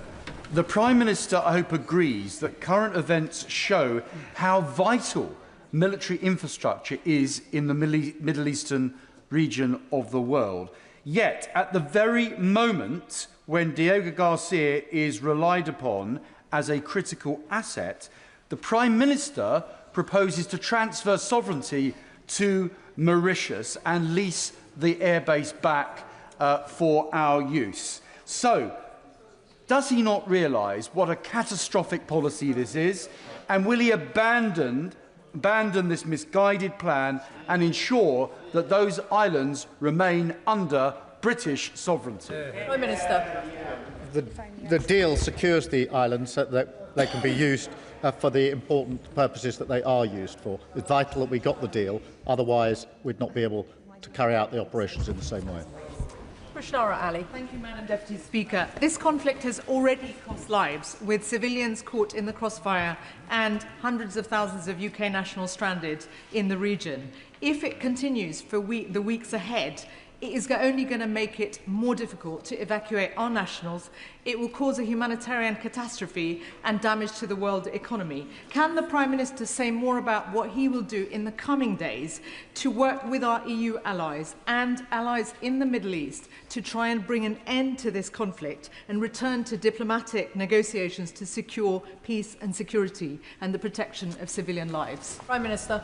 Can I reassure her that we're talking to our allies in the region and to allies in Europe and France and Germany in particular over the course of the weekend to be clear about the principles we're applying and to ensure that we're doing everything we can to de-escalate the situation. Jerome Mayhew. Seeking some clarity from the Prime Minister. Given his initial refusal of permission for the use of bases by the US, is it the view of His Majesty's government that the initial strikes by Israel and the United States were illegal? Prime Minister. Mr. Speaker, the question I was asked and I was answering was what would be the lawful basis for anything the United Kingdom would do. That is the question. That is the question I considered over the weekend, and that's what guided me in the two decisions I had to make about the United Kingdom. James Nation. Thank you, Madam Deputy Speaker. Prime Minister, I had 40 constituents with me this morning, and they were very concerned about the creation of a regional vacuum, specifically in places like Lebanon and Yemen. I wondered if the Prime Minister could confirm what steps the UK is taking to prepare targeted stabilisation and humanitarian efforts in countries that are most exposed should the Iranian regime change. Prime Minister. Well, I thank him for that, and it's very important that we take those measures in the countries that are most exposed, and we're talking to our allies about how we can do that. Tim Farron. Madam Deputy Speaker, I had the opportunity to visit the West Bank in Israel a couple of weeks ago, where these actions were being anticipated and largely with some dread. The great sense I got from talking to both groups of people was this sense of deep national trauma, and in no small part caused by the action of Iranian-backed terrorists. But what does the Prime Minister know about the ultimate intentions of either the Israeli or American governments here? What is their exit strategy? What are their objectives? There can be no probability of a regime change that comes from all this. So how does this make the lives of the Iranian people any better and the lives of the wider Middle East any more secure? Can I thank him for raising the West Bank, which is a cause of great concern, only intensified by the actions of recent days, and I'm not surprised that it's caused deep concern in the West Bank, and tell him that as far as the UK is concerned, I've clearly set out what our strategy is and the basis for the actions that we are taking. Bill Esterson. Deputy Speaker, the Energy Security Select Committee has heard multiple sets of evidence about the risk of our dependence on fossil fuels because of the volatility of prices. The way the oil and gas prices have gone up has been a salutary reminder of exactly that evidence. And remember, gas sets the price for our electricity most of the time as well. So isn't it the case that the energy transition is not a matter of ideology? It is a matter of both national security importance and economic importance. Prime Minister. Can I thank him for his question and among the reasons for pushing ahead with renewables is because it gives us energy security and independence, which is hugely important at a time like this. Can I please urge members to make their questions significantly shorter? There are still a huge number seeking to catch my eye. I know we're going to have an exemplary performance from Mark Pritchard with a very short question, please. Yeah. Well, when British children are being bombed in Dubai and when the British military are being attacked in Cyprus, Qatar, in Bahrain, can I ask the Prime Minister why it is that it seems like, and I hope you'll forgive me, he's frozen with indecision, entangled in his own legalese and fretting about his own backbenchers, looking to the left in his own party as much as looking to the Middle East. He will know at that dispatch box that I've supported him time and time again on foreign policy decisions. But I have to say to him today, it is not his finest hour, that he's looking very weak, and that is not in our national interest. Prime Minister.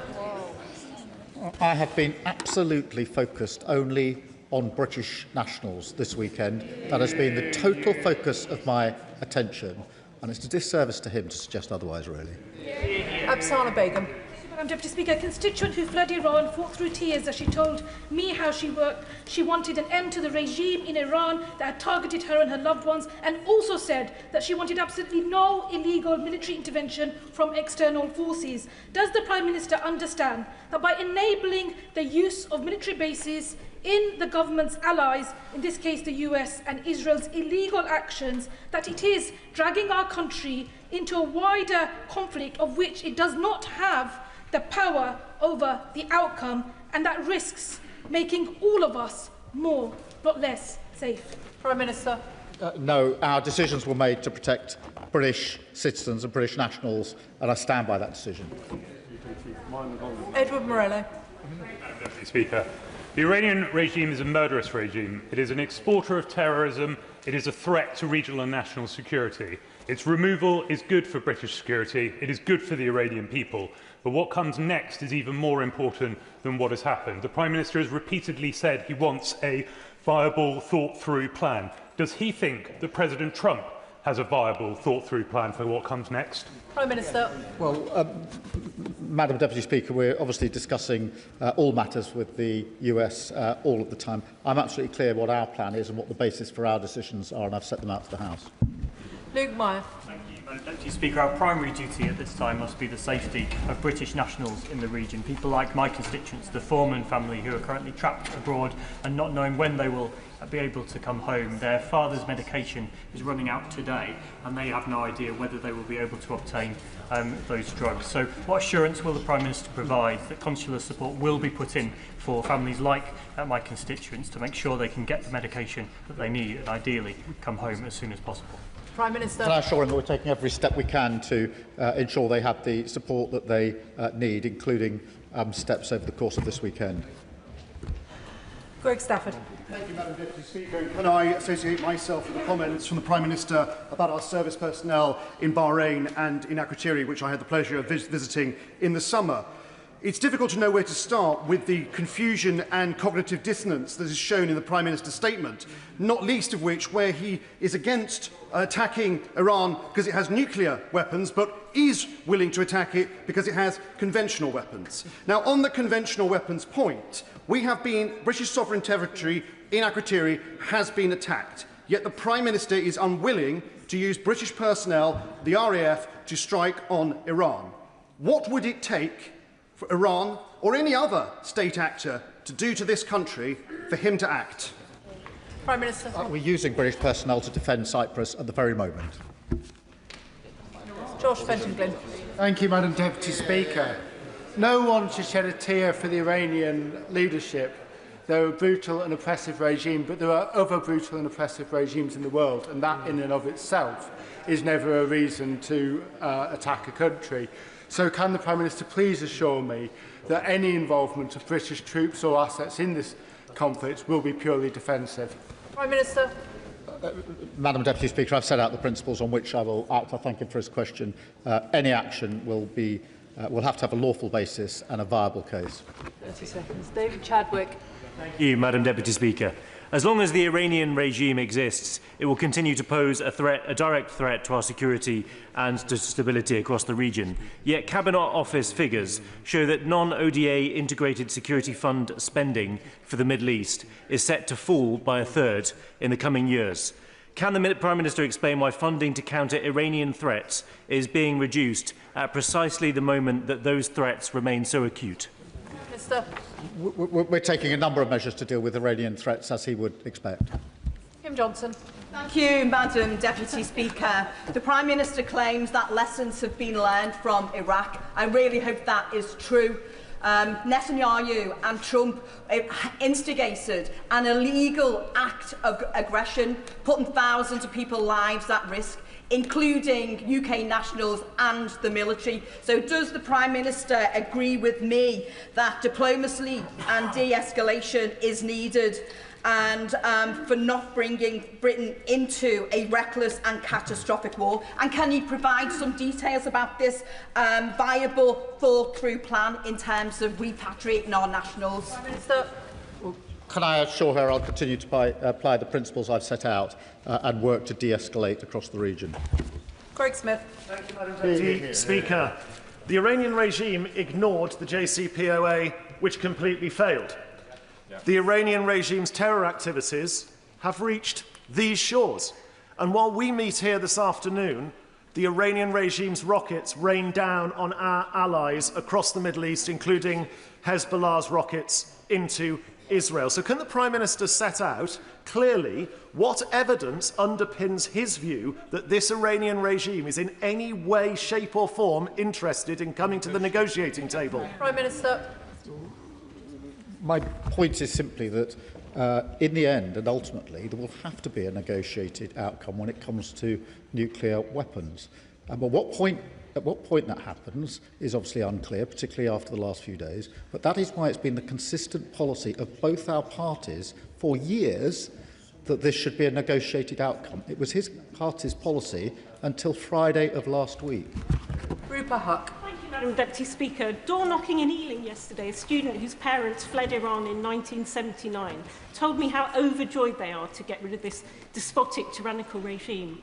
Yet the methods, a girls' school was hit, 150 kids, after we appear to have normalised the bombing of schools, hospitals, refugee camps, universities by one of the two instigators of this action in Gaza, surely risk undermining the rules-based order. What does the PM see as the end game of this war, and how will he stop Operation Fury turning into Operation Futility? Prime Minister. Well, I've clearly set out the basis for the decisions that I've taken and my view that we should all do all we can to de-escalate the situation. Shawkat Adam. Thank you, Madam Deputy Speaker. I'd like to thank the Prime Minister for his measured statement and restraint. However, with Israel's and USA's illegal action over the weekend, taking out admittedly a very repressive and brutal regime leader, has left the region and the world in turmoil. And this is creating real fear, Prime Minister, especially for our children. In fact, my 14-year-old asked me over the weekend, Dad, are we all going to be okay? So as a father himself, can I ask what assurance he can give to my son, to all the children in this country and in the Middle East, that he will do everything in his power to prevent the outbreak of potentially World War III, which Donald Trump and Netanyahu are driving us towards? Prime Minister. The protection and security of British nationals is my foremost duty, and I take it very seriously. That's why I took the decisions that I did over the weekend and will continue to do so. Andrew Pakes. Madam Deputy Speaker, like many people in my constituency, I said prayers over the weekend watching the events unfold. It's clear the region's in a perilous state and we need a de-escalation, to follow the rule of law and get peace back on the table. But can I ask the Prime Minister about a related question in the region? He will know that many in this House were passionate about ensuring a ceasefire in Gaza and ensuring aid and humanity got in. We know over the weekend that there has been a closure in the West Bank and Gaza. So can I ask the Prime Minister what reassurance he can give us that whilst we look towards Iran, we don't lose sight of the humanitarian need we have in Gaza and the West Bank? Can I thank him for raising this? And the ceasefire in Gaza is welcome but fragile. and not enough aid was getting in, even under the circumstances before this weekend, and we were working with others to ensure that we can alleviate the situation as quickly as possible. Sarah Ball. Thank you, Madam Deputy Speaker. Even if our military personnel are not great offences police, the additional air policing that the RAF are being committed to across the Middle East means that they're now having to do double the work with no extra resources. So can I ask the Prime Minister, what additional resources are they giving to the RAF now to protect our service personnel in this? Prime Minister. This is the government that's increased defence spending, and I can assure her that our service personnel are working very hard as we speak to keep us safe and to protect the region, and we thank them for doing that. Clive Efford. Thank you, Madam Deputy Speaker. Can I commend my right honourable friend for his resolute stand? It can't have been easy to stand up to the President and not get dragged into this war that has no apparent end plan. We made that mistake in 2003 and the result was disastrous. Now, the President of the United States has made it clear that he wants to see regime change. Can my right honourable friend say, has he seen any evidence of any plan to achieve that coming in the negotiations that we've had with the United States? Prime Minister. I can assure him we're talking to the US at all levels, and there's real clarity about the action that we've taken and the basis for the action we've taken and the reason for the action. Liz Saville-Roberts. No one here is an apologist for the cruel Iranian regime, but the escalation initiated by the US administration and the Israeli government is illegal, and I'm certain that the Prime Minister knows this. There are hundreds of thousands of UK citizens directly affected and at risk. They include people from Dwyfor Meirionnydd. And while there must be questions anon about a vote in this House when we fear that these defensive actions will slide into offensive ones, and we do not know how we will track that process, nonetheless, the question for today that people want us to ask is, when will people be coming home, especially from Doha and Dubai? Prime Minister. Can I thank her for her question? I know that her constituents and all of our constituents will be very concerned, particularly since there's 300,000 in the region. That is why we're working with our allies to make sure that the answer to her question is that we'll get them home as quickly and as safely as we can, obviously working with our regional allies on this as we speak. David Burton-Sampson. Thank you, Madam Deputy Speaker, and can I thank the PM for his measured response so far. I've spoken to former constituents and friends who are in the UAE and who are British expats. While they feel confident that the local government there are doing all they can to protect them, for clarity, will they too be considered for evacuation by the FCDO should it become necessary? Prime Minister. Well, we're working with all of our allies to make sure that we can ensure that all those who need our help get our help and are safely and swiftly removed from a region that is dangerous for them. David Reid. Thank you, Madam Deputy Speaker. I think we can all agree that international law has an important role to play, but the world is changing and we must adapt to protect our national security. Now, given that international law is broad in nature and open to interpretation, and we've heard that from the differing views of both the Attorney General and the Shadow Attorney General, for public accountability and the seriousness of this situation, can the Prime Minister tell us how many and which international lawyers he consulted before he made his decisions over recent days? Prime Minister. I'm not going to disclose the full advice, but I would. It's not just. It's not just as an important role. It's vital if we're taking action that involves our personnel. It's vital. That's why I took advice. I've published the summary of that advice. I said I'll look at the Shadow Attorney General's advice. If he's setting out a lawful basis, I'll be very interested to read it. Laura Kirksmith. Thank you, Madam Deputy Speaker. I thank the Prime Minister for his statement and for his clarity on our adherence to international law. History shows us that military interventions from Somalia to Afghanistan, Iraq and Libya do not always lead to peaceful political transitions and often have wider regional and global repercussions. So can the Prime Minister reassure me that his focus will be on encouraging a peaceful transition for the people of Iran and de-escalating the situation regionally and globally? Prime Minister. Can I give that reassurance and also underscore her point that the future of Iran must be for the people of Iran who've been brutally repressed for a very long time now? Jess Brown-Fuller.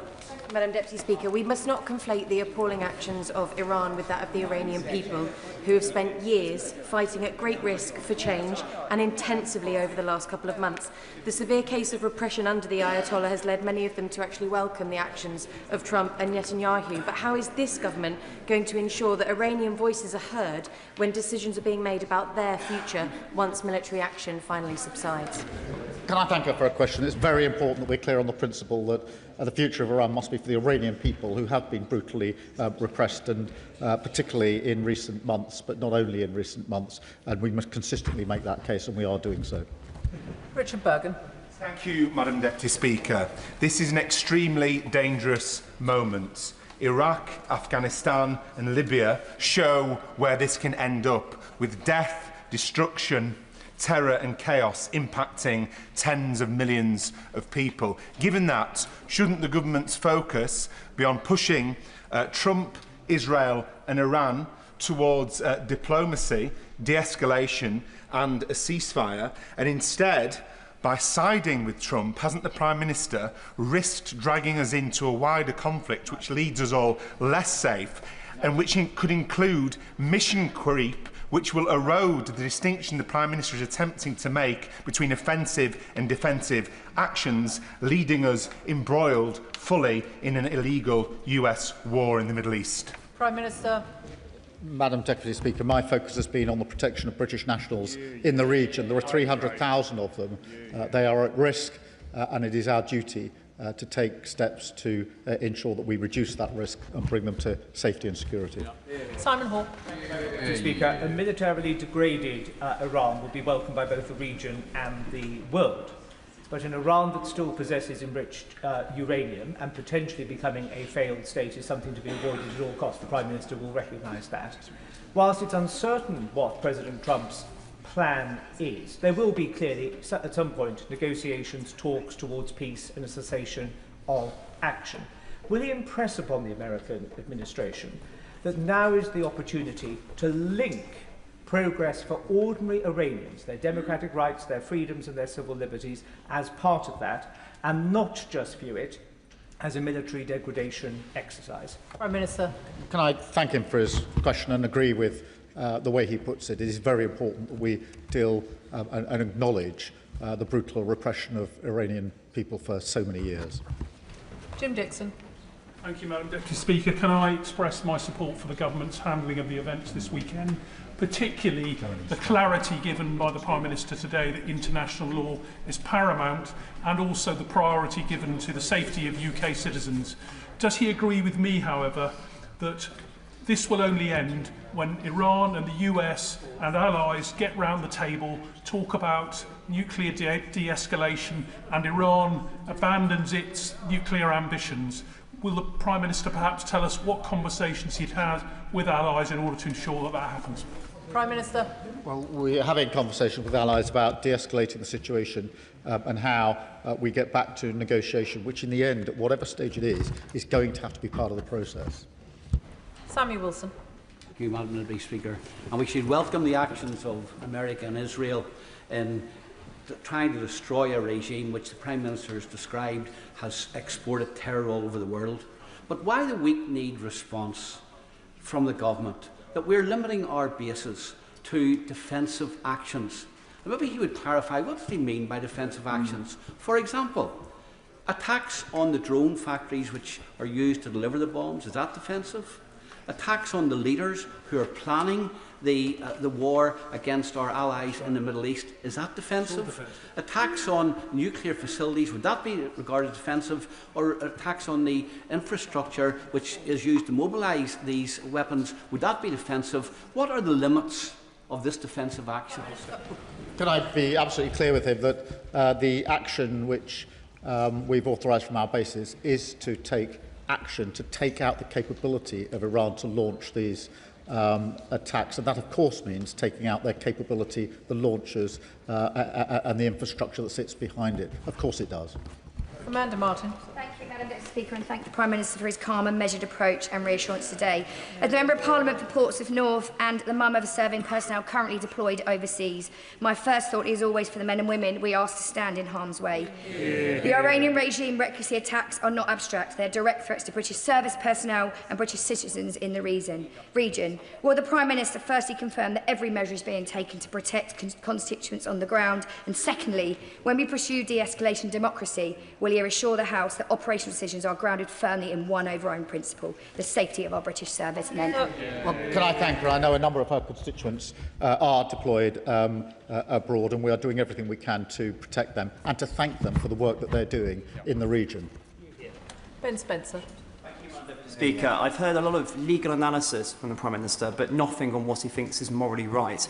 Isn't the biggest risk to international law when leaders hide behind legal advice to avoid taking responsibility for their decisions? Yeah. To ask our service people to act when we don't have a lawful basis will be a dereliction of moral purpose, in my view. Rebecca Long-Bailey. Thank you, Madam Deputy Speaker. There is no doubt that the Iranian regime is abominable, but it's clear that the initial joint strikes on Iran were neither defensive nor lawful, and now as the situation dangerously escalates, hundreds of innocent civilians are now dead across the Middle East, and UK personnel and citizens are at risk. So I know the Prime Minister's outlined that his aim is a negotiated settlement. Can he outline the tangible action he and his international counterparts are taking now to secure a ceasefire so that negotiations can resume? Can I thank her for her question and reassure her that the actions we're taking are to protect British nationals, and we're working with others to de-escalate in relation to the situation. Dr Al Pinkerton. Thank you, Madam Deputy Speaker. Since coming to the Chamber today, a senior Iranian commander has said that they would seek to bomb Cyprus to force out US aircraft from our sovereign bases. So as a guarantor of Cyprus's security and as a sovereign presence on the island of Cyprus, can I ask the Prime Minister what concrete military devices do we have and measures do we have in place in Cyprus to ensure that no further successful drone attacks can happen on the airfield, but also what assurances can he offer to Cyprus as a whole that no attacks will take place in Cyprus as a result of our presence there? Can I be absolutely clear again, because it really matters, that we are not using Cyprus for US bases. That is our base. And I won't go into operational details, but as he would expect, we are taking all the necessary measures to ensure that Cyprus and the base are safe. I spoke to the President yesterday. I hope to speak to him again later this afternoon. Frank McNally. Thank you very much, Madam Deputy Speaker, and I thank the Prime Minister for his statement. Given the comments from the Iranian Foreign Minister yesterday that the IRGC is adopting a decentralised mosaic defence to fragment command and control structures and create even more unpredictable flashpoints, can my right honourable friend update the House on what steps he is taking with allies, including partners in the region, to mitigate such developments which threaten to escalate and prolong this conflict? Yes, I can. We've put in extensive sanctions already, and we keep the situation under constant review. Ben Obsijekti. Thank you, Madam Deputy Speaker. I'd just like to come back to the drone attack on RAF Akrotiri and the alarming ease with which the Iranian regime was able to penetrate our defences and strike the airfield there. It very much suggests that there is very little in the way of counter-UAS capability there, and also suggests that there's nothing in the way of two counter-UAS wing there in terms of squadrons to deter that. But can the Prime Minister confirm what type of drone it was that struck the airfield, and can he also confirm what the origin of that drone was? Did it fly from Iran, fly all the way across Israeli airspace to strike Cyprus, or did it come from Hezbollah in Lebanon? And if so, given that we've been attacking Daesh targets via Operation Shader this year, will he strike back at Hezbollah if it proves that the drone came from there? Prime Minister. Can I just reassure him and through him everybody in Cyprus, there are protective measures in place, and his description is not right, and it's not helpful to those living in Cyprus to cast it in those terms. It really isn't.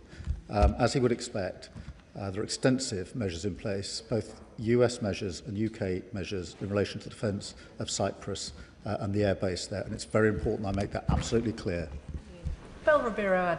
Thank you, Madam Deputy Speaker. I welcome the Foreign Office's preparation for a potential evacuation of Britons currently in the Middle East and the Prime Minister's commitment to their safety. There will, however, be a number of British residents who may have gone for work or leisure, and I've not heard them mentioned specifically today. They live their whole lives here and have their families here, like many of the 12,000 non-UK citizens from the Commonwealth who currently serve in our armed forces. Given the quite negative rhetoric surrounding those with indefinite leave to remain, at the moment people are concerned. So will the Prime Minister confirm that all UK residents, not just citizens, will be included in any evacuation, because they are our people too? Prime Minister. Can I thank her for that reminder? I did mention it in my opening statement, but she's quite right that we must be clear that we will protect all of those who need our protection, and obviously where people need to get out, we're working with all of them to get them out as quickly and as safely as possible. Helen Maguire. After the fall of the regime in Iraq, there was no long-term plan and civil society collapsed. In 2004, I was an Optelic 4 in Iraq, retraining the Iraqi police service. One day I asked my Lance Corporal, how do we know if the recruits are former Ba'athist regime supporters or not? And he said, we don't. We've no idea who we're training. The US attacked Iran with no clear strategy, and now this government has agreed that UK bases can be used for defensive attacks. I'm seriously concerned about the potential for mission creep when there's no clear understanding of Trump's military objectives. In deciding to allow the US to use UK bases for defensive actions, UK military and civilian lives have been put at risk. Military operations with no clear objectives tend to fail. So can the Prime Minister explain how such a decision was made which could lead to mission creep when we have no understanding of Trump's long-term military aim or post-conflict plan? Can I thank her for a question? The decision was taken to allow the bases to be used to protect our nationals. It is worth considering the alternative, which is to recognise the risk to our nationals, have the opportunity to do something about it, and take the decision not to. That would be a dereliction of duty, in my view. Can I respectfully suggest to colleagues, by the time they get onto page 2 of their question, it is too long? Mark Sewards. Thank you, Madam Deputy Speaker. The Iranian regime kills its own people. It funds terrorist proxies in Hamas and Hezbollah. It backs Putin's aggressive war in Ukraine, and now it puts British civilians and our armed forces in the firing line. By some accounts, it is already a failed state. I absolutely back the Prime Minister's decision to allow UK military bases to be used by the US for defensive strikes, given the attacks on our bases in the Gulf and Cyprus.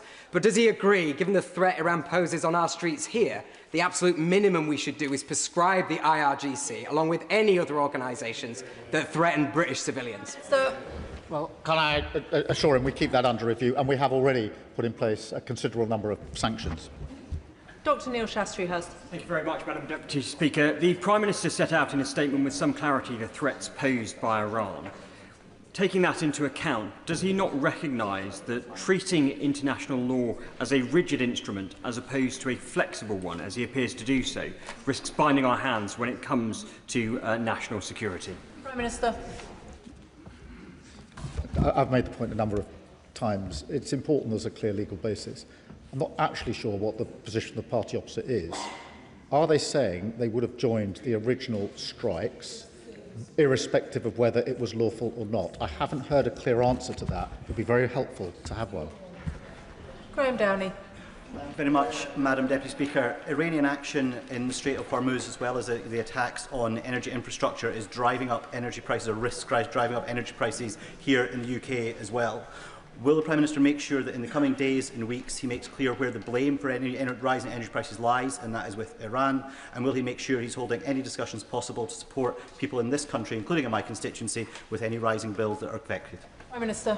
Yes, can I give him that assurance? It will be of concern for his constituents and so many of our constituents, and we'll take every measure to protect them. Saoirse Eastwood. Thank you, Madam Deputy Speaker. People in Northern Ireland are entitled to be British, Irish or both, and as such, many have travelled to the Middle East on an Irish passport. We know the FCDO have asked people helpfully to register. However, those Northern Irish citizens that have an Irish passport that are also UK nationals cannot register. Will the Prime Minister assure me that he will work to make sure that my constituents in Lagan Valley and across Northern Ireland will not be left behind? Prime Minister. Can I thank her for raising that, and I'll get to the bottom of it and make sure that the concern she's raised is properly, fully and swiftly addressed. Jeevan Sander. Thank you, Madam Deputy Speaker. I thank the Prime Minister for raising the spectre of Iraq. We remember on this side in this House how a bloody invasion can lead to brutal civil wars. We know the aftershocks of now will last years and not days. And we're also seeing, of course, energy prices spike, oil up by 10%, gas up by 50%. So can the Prime Minister assure me that he will act to restore peace in the region, as well as make life and keep life affordable for our citizens? Prime Minister. Yes, I can give him that assurance. It's very importantly raised it. I thank him for doing so. Dr Luke Evans. The Prime Minister has been explicit on two decisions. One to say no bases were used, now some bases can be used. Could he set out specifically how this interacts with the Diego Garcia bill and the exchange of notes from 1966 between the UK and the US? Prime Minister. It doesn't. It's the simple use of bases operationally, which has been agreed as of last night. Chris Vince. Thank you, Madam Deputy Speaker. And can I join the Prime Minister in paying tribute to our brave service and personnel who every day work incredibly hard to keep us safe, and also his particular leadership on this matter. I have a number of constituents from my constituency of Harlow who are currently trapped in Bahrain and Dubai, one of which is pregnant. What advice can the Prime Minister give to them who are worried about their safety? Prime Minister.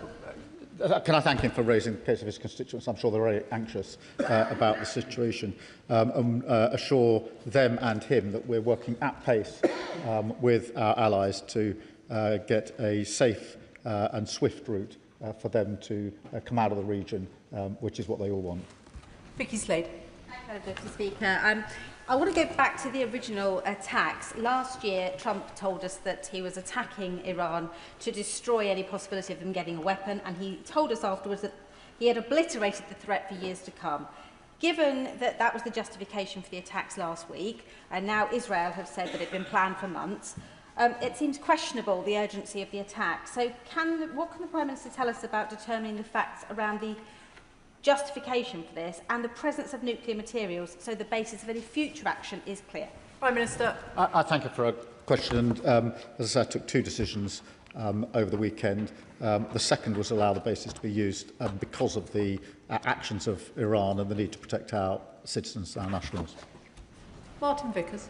Thank you, Madam Deputy Speaker. The Father of the House is no longer in his place, but can I put on record my support for the words of caution that he expressed earlier? And can I turn the Prime Minister's attention to oil supplies? It's not just the risks to shipping, but also I understand from contacts in the industry that some refineries in the region are shutting down. Clearly that could have a serious impact on business in this country.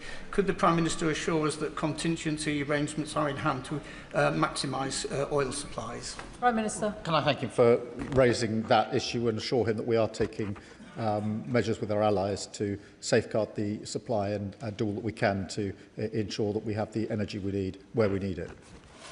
Suella Braverman.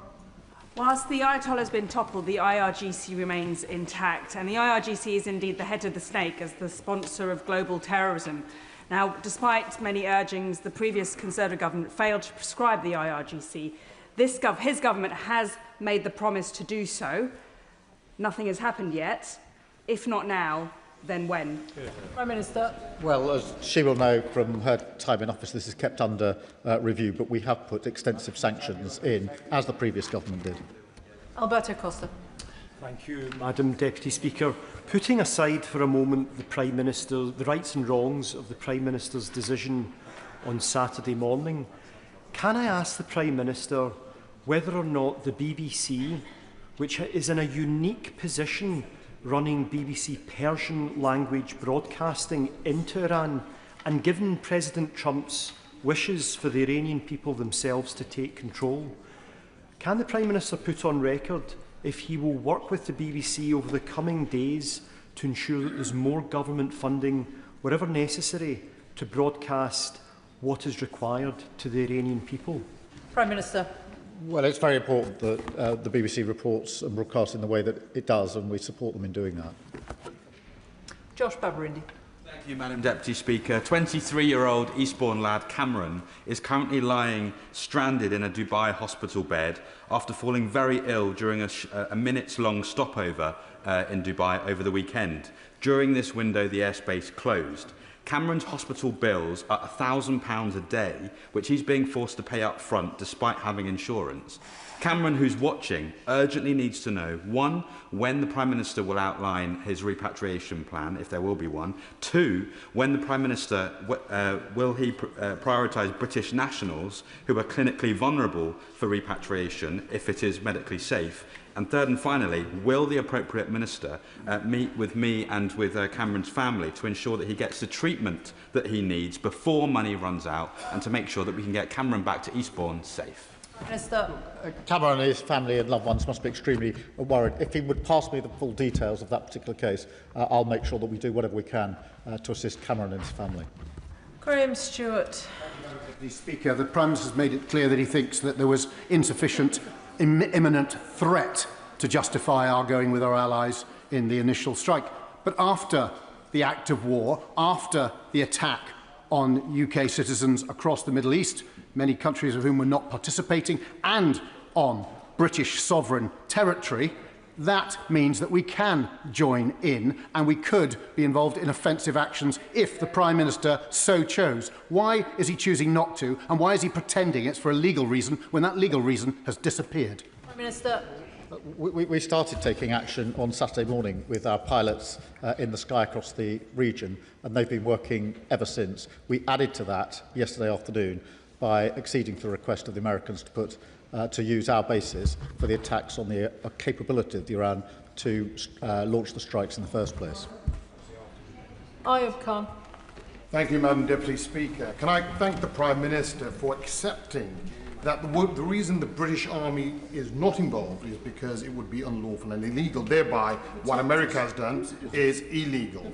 An illegal attack which led to the death of 167 girls aged between 7 and 11.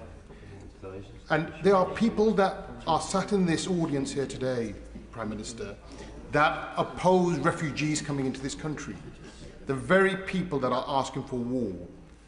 Would the Prime Minister be surprised if we had a sudden influx of refugees because of what's happening?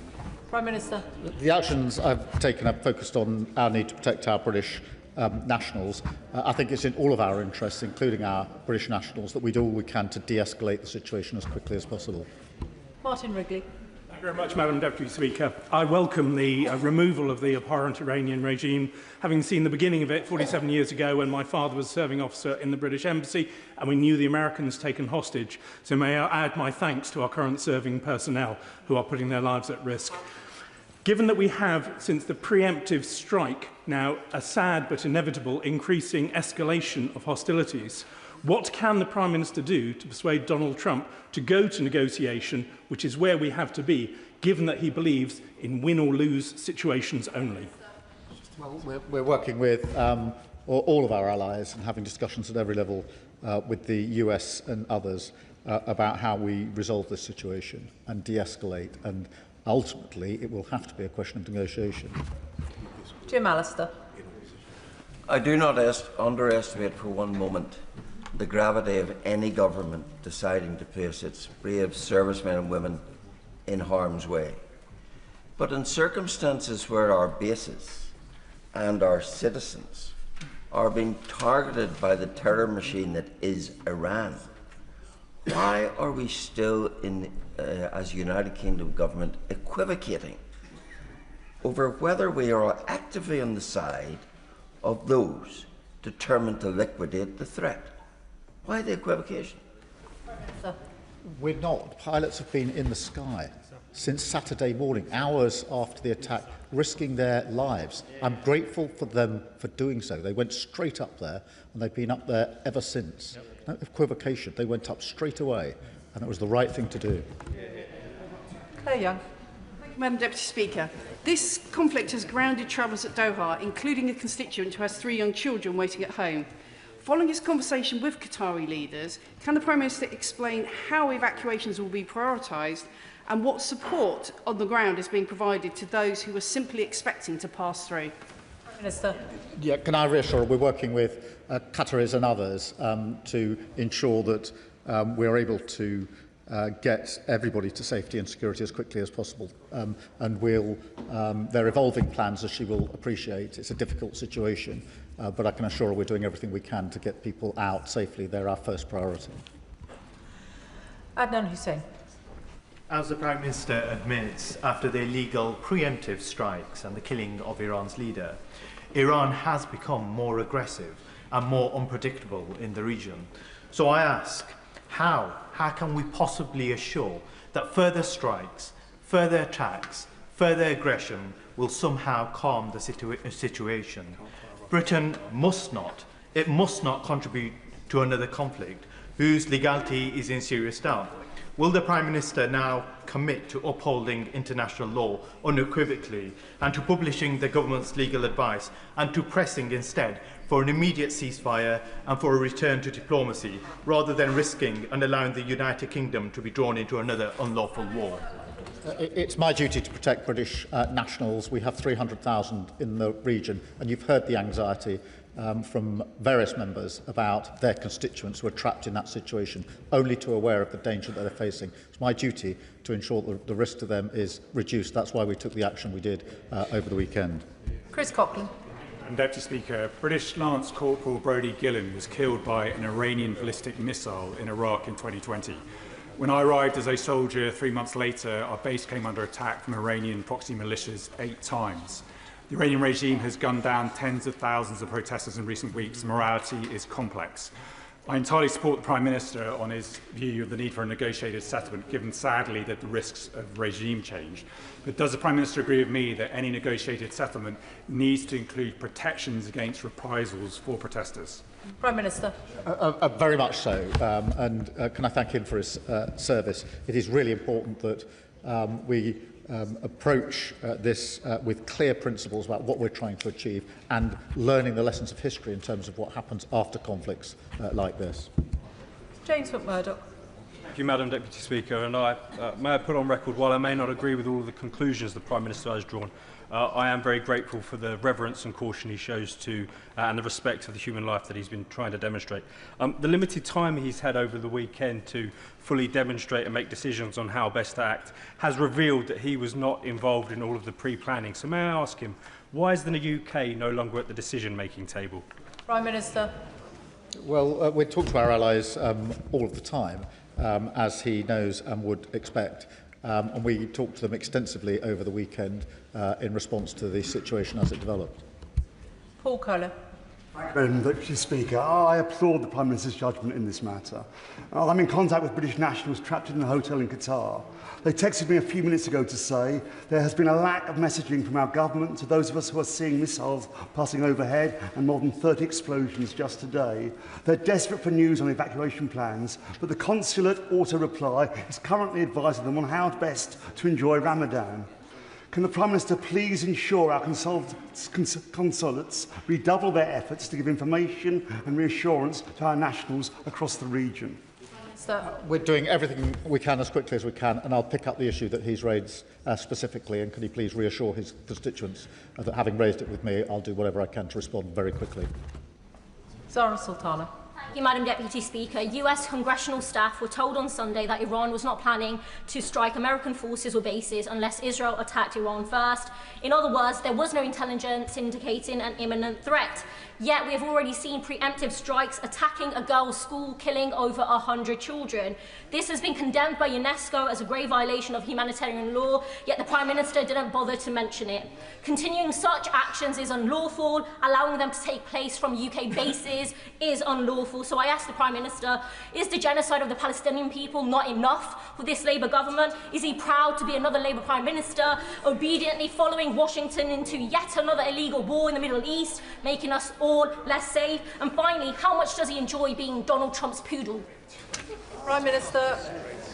I've set out the decisions I made over the weekend and the reasons for them. My first duty is to protect British nationals. It's the most important duty that I have, and I'll continue to discharge it. Jim Shannon. Thank you, Madam Deputy Speaker. First of all, could I thank the Prime Minister for his statement. Ayatollah Khamenei and his regime have denied religious minorities freedom of religious belief for years. The Christians, the Sunnis, the Shias, the Baha'is.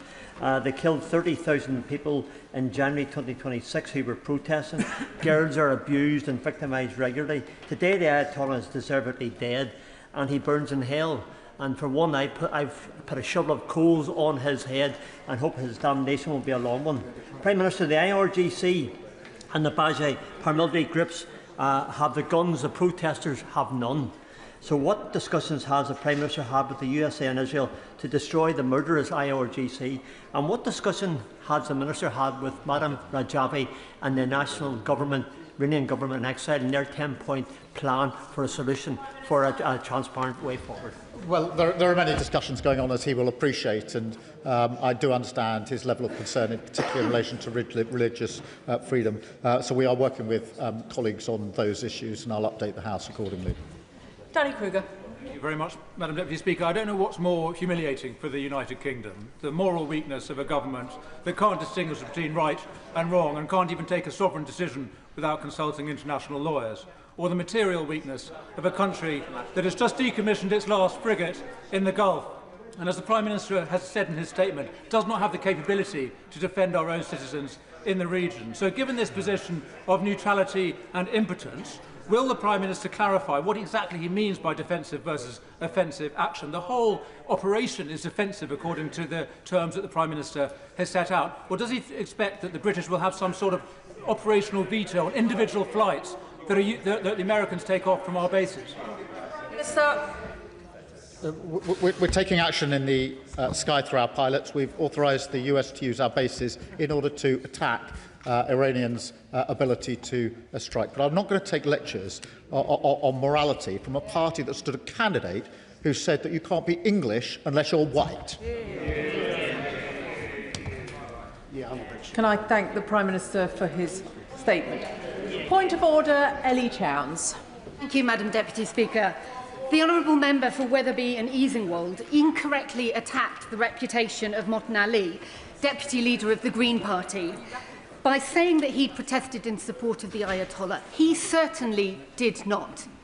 Motin Ali attended a CND Stop the War anti-war protest in support of his principles of being anti-war and pro-democracy and diplomacy. What advice can you give me about correcting the record regarding this serious false accusation? Can I thank the honourable member for giving notice of her point of order? I assume she also informed the honourable member for Wetherby and Easingwold that she was going to refer to him. As she will know, members themselves are responsible for the accuracy of their words in the chamber. If correction is needed, I'm sure one will be forthcoming. For now, she has placed her own view on the record.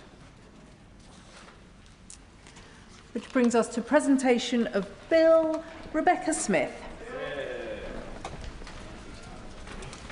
Autonomous Maritime Vessels Regulation Bill. Second reading what day? Friday the 17th of April. Friday the 17th of April.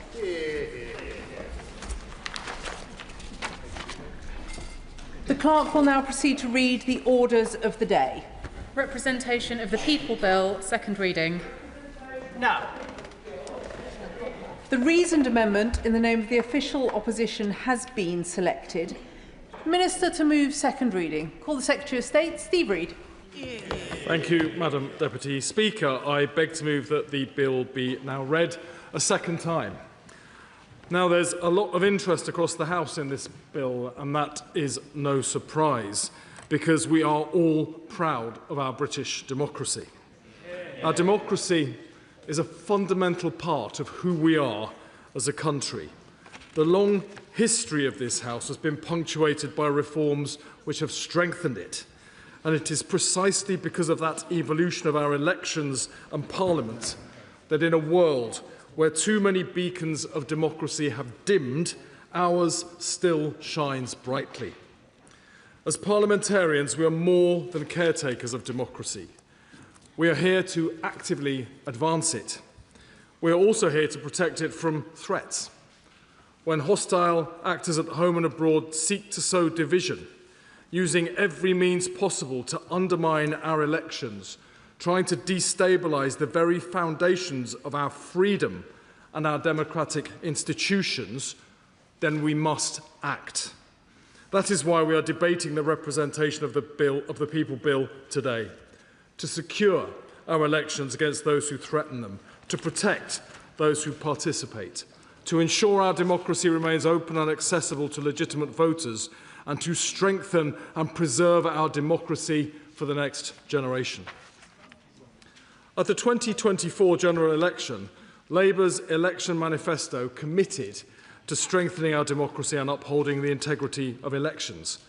We campaigned on encouraging participation in our democracy, giving 16 and 17-year-olds the right to vote and improving voter registration, while fulfilling our pledge to strengthen protections against foreign interference, as well as rules around donations. We did that. I will give way, yeah. Rachel Taylor. I thank my right honourable friend for giving way. I've come straight here from Kingsbury School in my constituency of North Warwickshire and Bedworth, where the Year 11 pupils